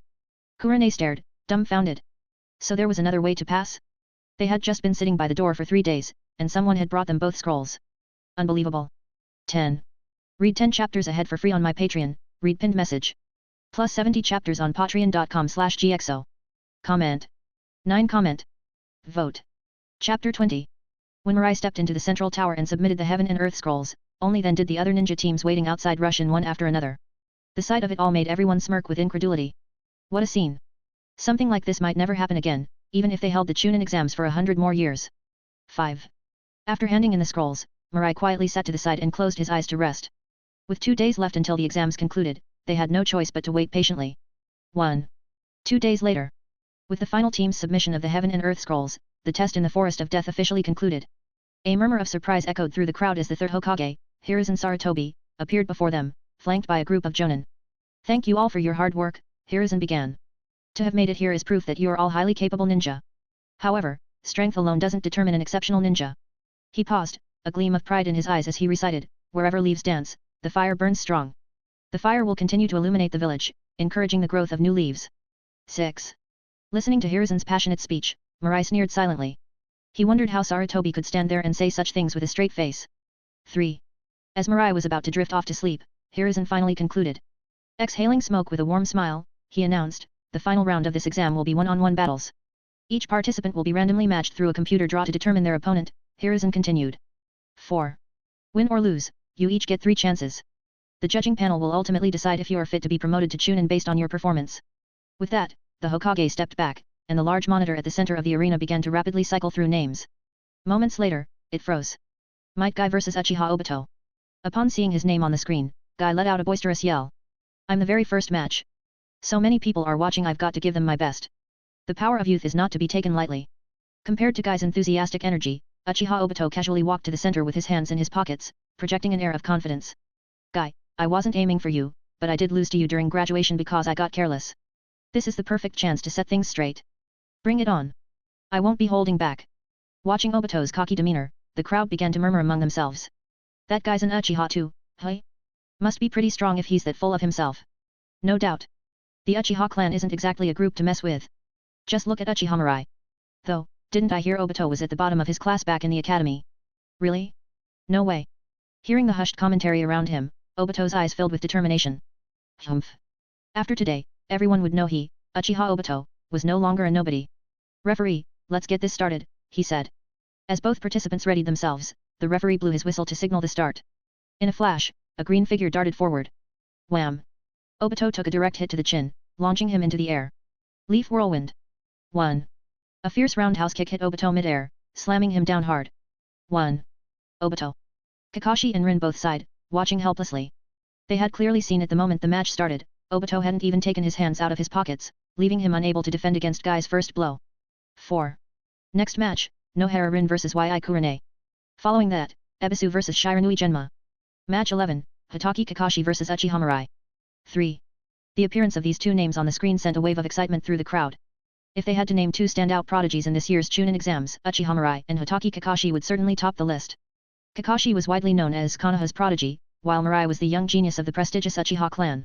Though Kakashi had built a reputation earlier, Mirai's recent accomplishments had gained him considerable fame. The impending match instantly captivated everyone. Who do you think will win this fight? It's gotta be Mirai. Even in the second exam, Kakashi admitted he couldn't beat him. Kakashi isn't weak, though. I heard he was in the Anbu for a while. Even if Mirai does win, it'll be a tough fight. 3. True, this fight will be intense, no matter what. Under the expectant gaze of the crowd, Uchiha Mirai and Hitaki Kakashi made their way to the center of the arena. With a shrug, Mirai looked at Kakashi. You've got some bad luck, Kakashi. No, Kakashi replied, gripping his short chakra blade, I'd say I'm pretty lucky. Out of everyone here, you're the one I wanted to face most. Oh. Mirai smiled, catching the fierce gleam in Kakashi's eye. Then you'd better bring everything you've got. I don't like going easy on people. Don't worry. Kakashi smirked, his gaze steady. I've mastered plenty of new jutsu lately, you'll be in for a surprise. In the blink of an eye, Kakashi's form vanished, and a flash of cold steel slashed through Mirai's body. Ka. Ka. Ka. 1. Mirai's figure dispersed into dozens of crows that fluttered in every direction. A crow clone. Kakashi's eyes scanned his surroundings, failing to locate Mirai. In response, he sprang high into the air. But as soon as he did, two arms shot up from the ground where he'd just stood. Not falling for the same trick twice, Kakashi muttered. Oh, really? Hearing the voice from behind, Kakashi whipped around to find Mirai standing right there. Bam! A swift elbow strike sent Kakashi crashing to the ground. Within seconds, Mirai's long blade was at his throat. Kakashi lost. It's over. What just happened? The fight ended in the blink of an eye. Unbelievable, I couldn't follow their movements at all. That's Mirai's true strength. To think even Kakashi was defeated so decisively. Yet, it felt like they weren't even in the same league. Mirai finished the fight in seconds. The crowd buzzed, shocked and awed. No one had expected this eagerly awaited match to end in such a swift and overwhelming victory for Mirai. Read 10 chapters ahead for free on my Patreon, read pinned message. Plus 70 chapters on patreon.com/gxo. Comment. 12 comment. Vote. Chapter 21. WHY. I actually lost, just like that. Kakashi looked at Mirai, bitterness evident on his face. He'd known he wasn't a match for Mirai, but he never expected to be defeated so easily. Their battle just now, Mirai had only used a few basic jutsu. No 8 gates, no Sharingan, not even a hint of those powerful abilities, yet he'd completely overwhelmed Kakashi. 1. They had once been equals, back in the academy's graduation exam. Then, Mirai's Sharingan had given him the edge, able to counter Kakashi's Chidori with a single hand. And now, Mirai hadn't even revealed his full strength and had already defeated him without breaking a sweat. The gap between them was growing wider, and for someone as prideful as Kakashi, it was a hard blow to accept. Kakashi, Mirai advised, sometimes it's best not to chase after flashy moves. The basics can be far more effective. In Mirai's eyes, Kakashi's early talent was undeniable, but after gaining the Sharingan, he'd chosen a different path, one full of flashy jutsu that eventually earned him the title of Kakashi the Copy Ninja. To Mirai, this was wasting his own natural talent. If Kakashi had dedicated himself to mastering his father's Hitaki sword techniques, he would be leagues stronger than the so-called Copy Ninja. At the very least, he wouldn't have struggled so much against someone like Zabuza. 3. Ahem, ahem. Hiruzen cleared his throat, drawing everyone's attention. The match ended quickly, but it was impressive nonetheless. He looked around with a hint of regret. Seeing as some of you may not fully understand what happened, allow me to explain. The fight had clearly exceeded the standard level of a Chunin duel, leaving most spectators lost as to what had transpired. To satisfy their curiosity, Hiruzen had no choice but to take on the role of a commentator. When the battle began, Kakashi used the body flicker technique to close in on Mirai and pierced him with a short sword. However, it was only Mirai's crow clone. The clone dispersed into dozens of crows that scattered. At that moment, Kakashi noticed something unusual beneath his feet. He leapt into the air to avoid Mirai's double suicide decapitation technique. But that, too, was only a clone, meant as a feint. Mirai's true body had transformed into one of those flying crows, concealing himself among them. When Kakashi found himself midair with no way to dodge, Mirai appeared behind him and took him down with a single move. As Hiruzen explained, the watching ninja exchanged shocked glances. They hadn't realized how much had unfolded in such a short fight. Especially Mirai, his moves were terrifying, each step calculated to be almost impossible to counter. Even with an observer's perspective, it felt overwhelming. That's insane. If I ever face someone like Mirai, I don't know how I'd survive, someone muttered. 1. Crow clones, transformation technique, C-rank jutsu, they're such basic moves, yet he's made them so effective. Is this the world of a genius ninja? 1. It makes me think, maybe I could pull off something like that too. I'll try it next time I'm in battle. Don't get ahead of yourself, another chimed in. Did you forget how fast everything happened? Can you even keep up with that kind of hand sign speed? Good point. Listening to the conversation and Hiruzen's analysis, Kakashi felt a sudden clarity. Since his father's death, he hadn't focused on refining basic techniques like hand signs and swordsmanship. He'd assumed that learning more jutsu was the key to strength. But now, he could see the flaws in that thinking. True power came from a solid foundation. The individual matches continued through the afternoon. Mirai, growing bored, stifled a yawn. After his victory over Kakashi, his subsequent opponents chose to forfeit, nearly putting him to sleep. Fortunately, Hiruzen wasn't the one giving the post-battle summary this time, or Mirai was sure the old man would launch into one of his usual inspiring speeches. With that, the Chunin exams have officially concluded, the proctor announced. Those promoted will receive their documents and tactical vests within the next 3 days. The results were in. Aside from Obito, who had not been promoted, Guy, Kurane, Asuma, and Kakashi had all passed the exam. 1. Let's all go out for dinner to celebrate. Kurane suggested, smiling at the group. Everyone nodded in agreement. They were comrades, and now, Chunin it was the perfect excuse for a celebration. I think I'll pass. Obito shook his head, looking downcast. Failing to become a Chunin had left him feeling discouraged, he didn't even have the energy to join Rin for a meal. Don't worry, Obito, Rin reassured him. The Chunin exams are held every 3 months. You'll get promoted next time for sure. 5. Ha ha ha. Of course. Obito laughed, hands on his hips. After all, I'm gonna be Hokage one day. He turned, raising a hand as he walked away. 2. I promised Granny I'd pick up some flour, so I'll catch you all later. 1. Watching his retreating figure, Rin sighed. Obito was wonderful, but his stubbornness could be a handful. Whenever something went wrong, he'd close himself off, always a bit of a worry for her. Shall we go? Mirai asked, glancing around at the others. For some reason, he felt he'd become their unofficial leader. Under Mirai's lead, they made their way to the best barbecue joint in Konoha. Ebisu discreetly pulled out some sake he'd stashed away, even though underage drinking was technically forbidden for ninja. But with the festive atmosphere in full swing, everyone poured themselves a small cup. 4. Mirai noticed Kurane's face light up after her first sip, her cheeks flushed in excitement. The cute look stirred something in him, he remembered how, in the original story, Kurane had a love for alcohol similar to Tsunade's. He couldn't help but wonder how strong was her tolerance. If it wasn't great, he might just get lucky tonight. 25. Just then, he looked up to see Kakashi standing in front of him, holding his cup. Mirai, you taught me another lesson today, Kakashi said, eyes alight with determination. No matter how far apart we are now, one day, I'll make you look at me with respect. With that, Kakashi downed his drink in one go, a flush spreading over his cheeks. Mirai could sense a real change in him, a renewed drive to improve and an openness in his personality. Perhaps one day, Kakashi would make for an invaluable ally. Lifting his own cup, Mirai raised it in a toast. Kakashi, I look forward to that day. PLS drop some power stones. Read 10 chapters ahead for free on my Patreon, read pinned message. Plus 70 chapters on patreon.com/gxo. Comment. 8 comment. Vote. Chapter 22. The Uchiha clan compound. In the dense forest behind the clan's shrine, a few training posts stood alone in the clearing. Suddenly, a kunai zipped through the air, striking one of the posts just as Uchiha Mirai appeared out of thin air. Raise Nan. With a loud boom. Wood splinters flew in all directions, and the post was blasted apart. Ugh, it still feels off. Standing amidst the wreckage, Mirai frowned. Since mastering the Flying Thunder God technique, he had dedicated a part of every day to practice. However, even now, he still couldn't use it with the effortless smoothness that Minato did. Every time Mirai teleported, he needed a split second to assess the positions of his opponents and allies before deciding on his next move.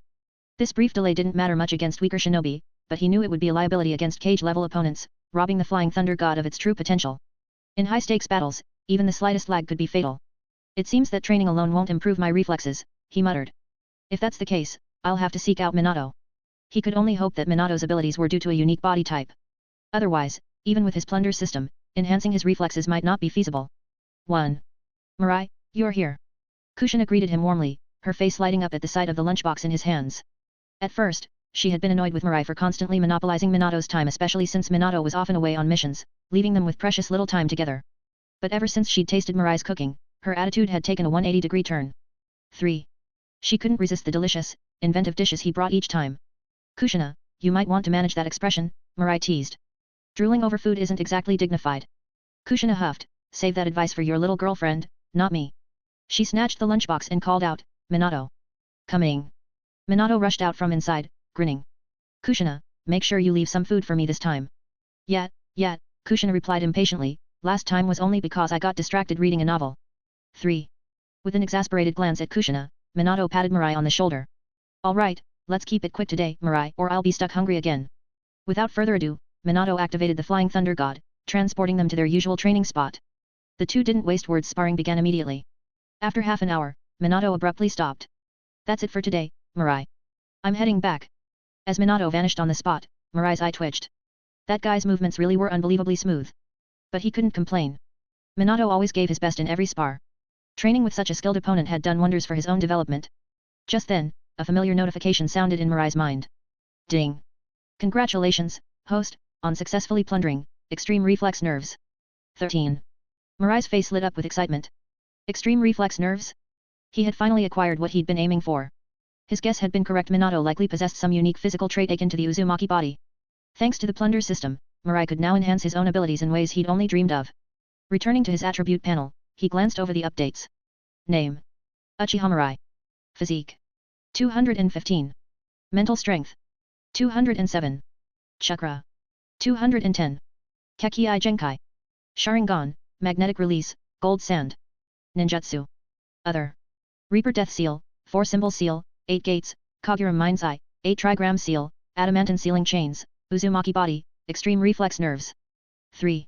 Looking at the crowded panel, Mirai nodded with satisfaction. Besides the new Extreme Reflex Nerves, he had managed to acquire several other powerful sealing techniques from Minato over the past few weeks since the Chunin exams. Sealing techniques held a special status in the shinobi world, capable of binding almost anything from Amaterasu's flames to tailed beasts, the dragon vein, reincarnated shinobi, and even formidable foes like Otsutsuki Kagaya. Each seal was a priceless tool. Now that I have the ability I wanted, time to test it out in the clan grounds. With a light chuckle, Mirai headed back toward the Uchiha compound. Flying Thunder God. 2. In the forest, Mirai's figure flickered in and out of sight, moving so rapidly that each appearance left an imprint of an attack on nearby trees at the same height, marking his precise movements. Finally, he stopped and surveyed his handiwork with a satisfied smile. With Extreme Reflex Nerves, his reaction speed had become unbelievably sharp. The awkward lag that once plagued his use of the Flying Thunder God technique was now gone, replaced by a fluidity that felt almost surreal. And it wasn't only the Flying Thunder God. His improved reflexes and the powerful dynamic vision of his 3-tomo Sharingan made every technique come to life in high-speed combat. Mirai now felt like a force to be reckoned with. Hokage's office. Sarutobi Hiruzen leaned back, savoring his pipe as he puffed leisurely. Before him lay the latest intelligence reports from the front lines. According to the reports, the 3rd Raikage of Kumagakuer had fallen in battle with Uegakuer. The Raikage had fought against the forces of the 3rd Tsuchikage, Oniki, leading thousands of IWA shinobi in a grueling 3-day and 3-night battle until he finally collapsed from exhaustion. 2. Apparently, the Raikage had led an elite assassination squad into Uegakuer, hoping to take them by surprise. However, the plan was foiled due to leaked intelligence, and Oniki had set up an ambush. To buy his comrades time to escape, the Raikage stayed behind to fight alone. Hiruzen took a slow drag of his pipe and released the smoke with a smirk. What a foolhardy move, he mused. 8. PLS drop some power stones. Read 10 chapters ahead for free on my Patreon, read pinned message. Plus 70 chapters on patreon.com/gxo. Comment. 15 comment. Vote. Chapter 23. Humph. Those guys from Kumagakuer, nothing but brainless brutes. Hiruzen gave a dismissive snort. Years ago, his mentor Tobirama Senjo had made a similar sacrifice to the 3rd Raikage, staying behind to allow his students to escape. In the end, he perished at the hands of the renegade Gold and Silver brothers from Kumagakuer. The memory had left a deep impression on him, but as he grew older, Hiruzen found himself disagreeing with that decision. 5. The cage was the soul of a village meant to lead from the center, not risk their life on the front lines.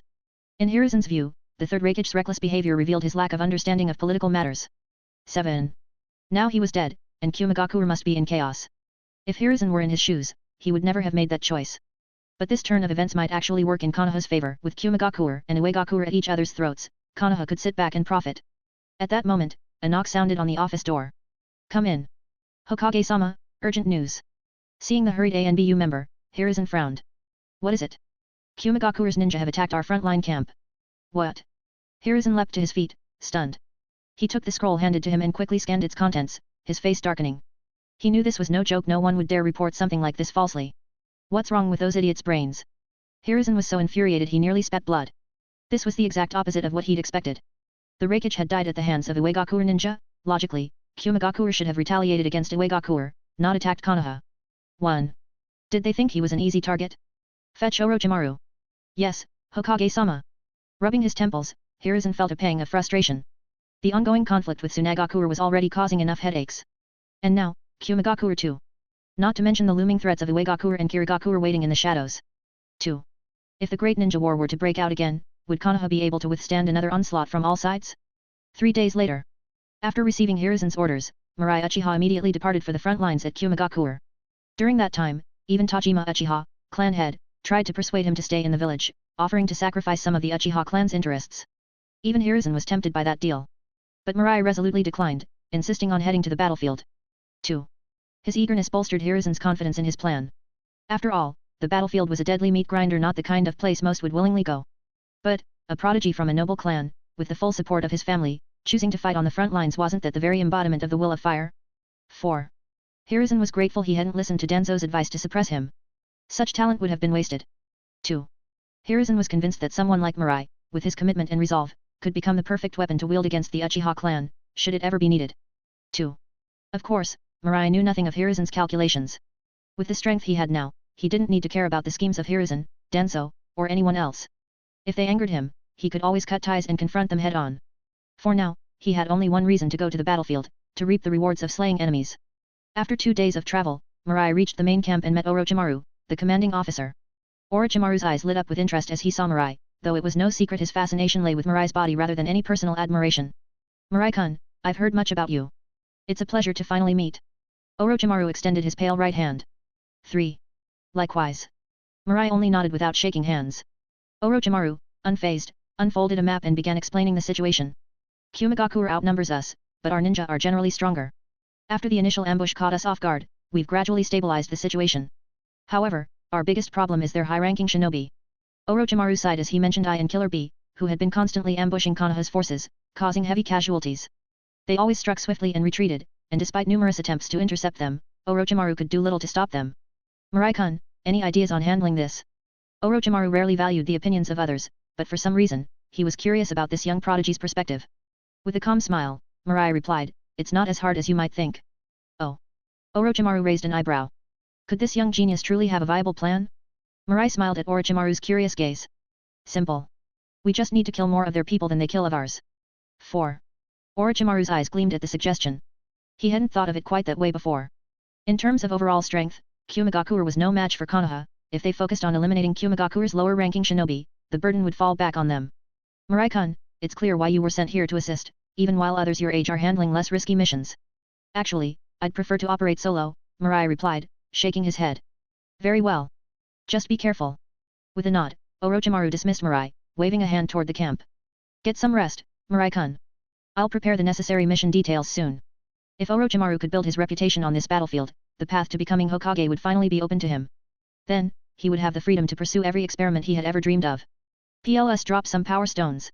Read 10 chapters ahead for free on my Patreon, read the About tab on my profile. Plus 70 chapters on patreon.com/gxo. Comment. 12 comment. Vote. Chapter 24. At the border of the Land of Fire, Mirai sped through the dense forest. Upon reaching a secluded area away from the main Konoha camp, he closed his eyes quietly. 2. Kagura's Mind Eye. With his sensory ability extended, Mirai's mind was filled with countless red dots, each one representing a ninja. Let's start clearing out the closest ones. He opened his eyes, and his figure vanished from the spot. It had been a week since Mirai arrived on the front lines. In that time, Orochimaru had taken Mirai's advice and deployed various assault teams to launch surprise attacks on Kyumegakuer's forces, with excellent results. Mirai himself had already eliminated many Kyumegakuer ninja and reaped quite a few rewards along the way. After all, with Kagura's Mind Eye, it was as if he had a god's eye view of the battlefield. No matter how the Cloud Shinobi tried to camouflage themselves, they couldn't escape his detection. And with a sensory range of 10 kilometers, even Kyumegakuer's own sensory ninjas couldn't detect his movements. This battlefield had practically become his personal playground. Move faster, as soon as we're done here, we're pulling out, a burly Kyumegakuer ninja urged. Got it. We're not looking to waste time either, another replied with a sigh. The border conflict had intensified lately, and several recon teams had mysteriously disappeared. Even some Jonin were missing. Due to this, the usual Genin and Chunin recon squads had been replaced by teams consisting of Chunin and Jonin. Their team was no exception, 1 Jonin and 2 elite Chunin. Yet, even with this upgraded formation, casualties still piled up each day. They had only scouted part of the area when a dark figure suddenly shot toward them. Enemy attack. The Kumagakuer ninja immediately drew their weapons, taking a defensive stance. When they realized it was just a teenage boy, they exchanged glances and charged at him without hesitation. They knew better than to underestimate anyone on the battlefield. But before they could move, their bodies froze as if held by an invisible force. Glancing down, they saw their shadows connected to a mass of darkness. In the next instant, a surge of golden sand engulfed their bodies. Sand waterfall funeral. Squelch. Only the Jonin managed to break free at the last second with a secret technique, while the other two were crushed into pulp by the sand. Magnet release. Is that Raza from Tsunagakuer? The Kumagakuer Jonin stumbled back, his eyes wide with fear. This distinctive Kekii Genkai was unmistakable. Only Raza had the power to control gold sand. But why would Raza come all the way from Tsunagakuer to attack them? Weren't Tsunagakuer and Kumagakuer supposed to be on the same side? Glancing back, the cold, expressionless youth was closing in. His eyes were icy, and he threw a kunao that whizzed toward the Jonin with deadly precision. Whoosh! The Kumagakuer Jonin twisted to avoid the kunao, pushing his speed to the limit. He had to return to the village with this crucial intel. Raza might be nearby and was attacking their forces. But before he knew it, the youth was right in front of him. Raise Nan. As the system notifications rang out. Ding! Congratulations to the host for successfully looting, Chakra +1. 3. Ding! Congratulations to the host for successfully looting, Physique +1. The dark-haired youth cast a fire release jutsu, reducing the 3 cloud ninjas' bodies to ashes. Without a pause, he sped off toward his next target. The slaughter continued until sunset. In a single day, Mirai had wiped out over a dozen ninja teams, eliminating more than 30 cloud ninja. The only reason the count wasn't higher was due to how scattered they were, otherwise, his tally would have easily doubled. With a combination of Kagura's Mind Eye, the Flying Thunder God technique, Raise Nan, Shadow Imitation Jutsu, Chidori, and Magnet Release, Mirai was unstoppable. Even Elite Jonin couldn't hold a candle to his relentless combo techniques. That's enough for today, he said, casting a satisfied look at his inflated status screen as he made his way back to the Konoha camp. In just a few days, he'd accumulated nearly 300 attribute points, a pace even he found astonishing. If he'd been relying solely on sparring rewards instead of battlefield kills, it would have taken him a year to amass that many points. 2. Kumagakuer. Crash. With a furious shout, the massive wooden desk splintered into pieces as I raged, his body crackling with electricity and fury filling the room. Damn it, what the hell is going on here? How have we lost so many shinobi? Did none of you gather any useful intel? The war had been going well with him and Killer Bee leading the charge, forcing Konoha to retreat at every turn. But recently, their forces had been inexplicably vanishing, including a staggering 20 Jonin. And the missing Genin and Chunin were countless. At this rate, they might as well surrender now. Isama, Mabi said calmly, stepping forward, Konoha may have adopted a similar tactic to ours, sending out elite assault squads specifically to hunt down our recon teams. That would explain these losses. 1. Only Mabi dared to speak up in Ai's wrathful presence. Of course I understand that. What I'm questioning is, how could they be this effective? Even if Konoha had adopted the same strategy, tracking down their recon teams along the vast border was no small feat. To inflict such devastating losses, Konoha had to know their positions precisely. 1. That's the part I can't quite figure out either, Mabi replied with a frown. The location and missions of each Kumagakuer squad were tightly guarded information, known only to her as the command center. Even I and Killer Bee weren't privy to those details. How, then, was Konoha ambushing their teams so accurately? Enough. Recall our ninja and prepare for a full-scale assault on Konoha. Mabi nodded at Ai's command. Kumagakuer couldn't afford to keep bleeding forces like this. With their previous tactics neutralized, the only way to win this war was with a decisive, all-out attack. PLS drop some power stones. Read 10 chapters ahead for free on my Patreon, read the About tab on my profile. Plus 70 chapters on patreon.com/gxo. Comment. 12 comment. Vote. Chapter 25. Late at night, Mirai made his way back toward the Konoha encampment, looking somewhat disappointed. Despite a full day of searching, he hadn't found a single Kumagakuer team suitable to strike. It seemed the militants had all pulled back into their camp. Have I been too aggressive lately? He reflected silently. Over the past few days, the number of Kumo shinobi that had fallen by his hand was substantial. It was likely Kumagakuer had decided to hold off on sending out any more teams until they came up with a counter-strategy. After all, losing dozens of shinobi every day, including several jonin, wasn't sustainable for any village. As Mirai pondered this, dozens of snakes darted toward him, coiling tightly around his body and sinking their fangs into him. Caw. Caw. Caw. Mirai's body dissolved into a murder of crows, scattering in all directions. At the same time, a massive fireball descended from above, consuming every last snake in its flames.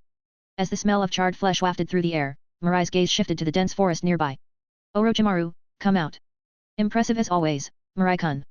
Your senses are razor sharp. Orochimaru emerged from the shadows, a sinister smile illuminating his pale face in the moonlight. His eyes gleamed with barely concealed malice. What do you want? Mirai asked calmly, watching Orochimaru. Oh, I only have a question for you, Mirai-kun. Orochimaru's hostility faded as he spoke, though his voice retained a sly edge. According to my sources, Kumagakure's been suffering heavy losses lately. They've even begun to hunker down. However, from what I've gathered, none of the other assault squads have achieved such results. Together, they've barely managed to take down 100 Kumo shinobi. A loss that small wouldn't be enough to make someone like A back down so easily, Orochimaru continued, analyzing the situation piece by piece. Which means, it could only be because of you, Mirai-kun. Mirai raised an eyebrow. And. Orochimaru's vertical pupils flashed with intrigue.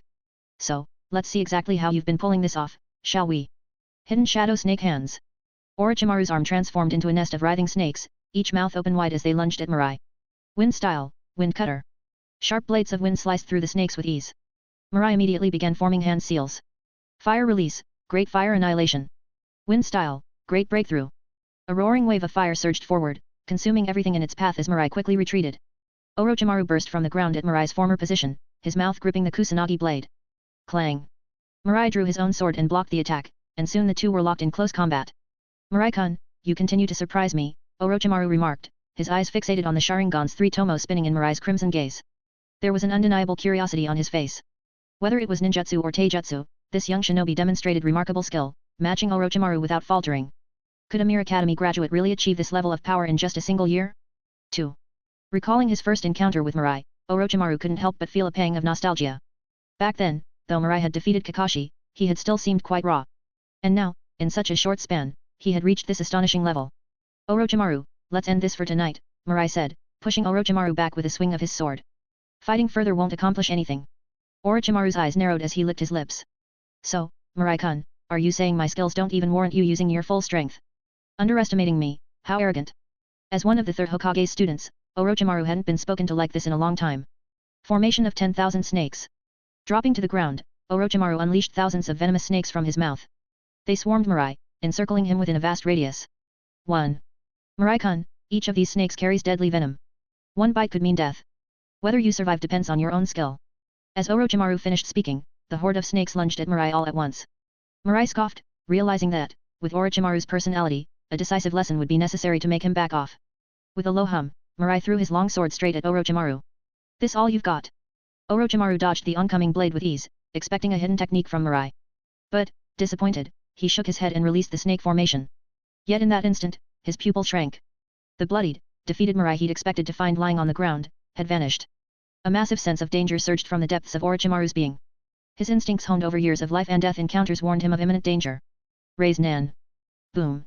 Orochimaru was hurled backward, crashing through several trees before hitting the ground hard. That was close. I nearly died. A new body crawled out of Orochimaru's mouth as he fixed his gaze on Mirai, who stood before him, his heart still racing. If he hadn't used his snake substitution technique at the last moment, he might have actually died from that blow. But how did Mirai, who should have been overwhelmed by the snake swarm, reappear so silently behind him? Orochimaru's gaze drifted to the long sword embedded in a nearby tree, and a look of realization began to dawn on his face. Could it be Chidori? SHLKK. Blood spurted as Orochimaru stared, stunned, at the hand that had pierced his heart. As the third Hokage's disciple, he recognized nearly every forbidden technique in Konoha. There was no mistaking it. Mirai had used the Flying Thunder God technique. Only such spatial movement could bypass his senses and allow Mirai to appear right at his side without warning. But Orochimaru wasn't pondering how Mirai had managed to learn a technique like the Flying Thunder God, sealed away in the Scroll of Seals. No, his mind was consumed by another mystery. If Mirai's first teleport was anchored by his long sword, then how had he appeared beside him this second time? Orochimaru, you've seen my trump card. Now, whether you survive depends on your own skill. 4. PLS drop some power stones. Read 10 chapters ahead for free on my Patreon, read the About tab on my profile. Plus 70 chapters on patreon.com/gxo. Comment. 11 comment. Vote.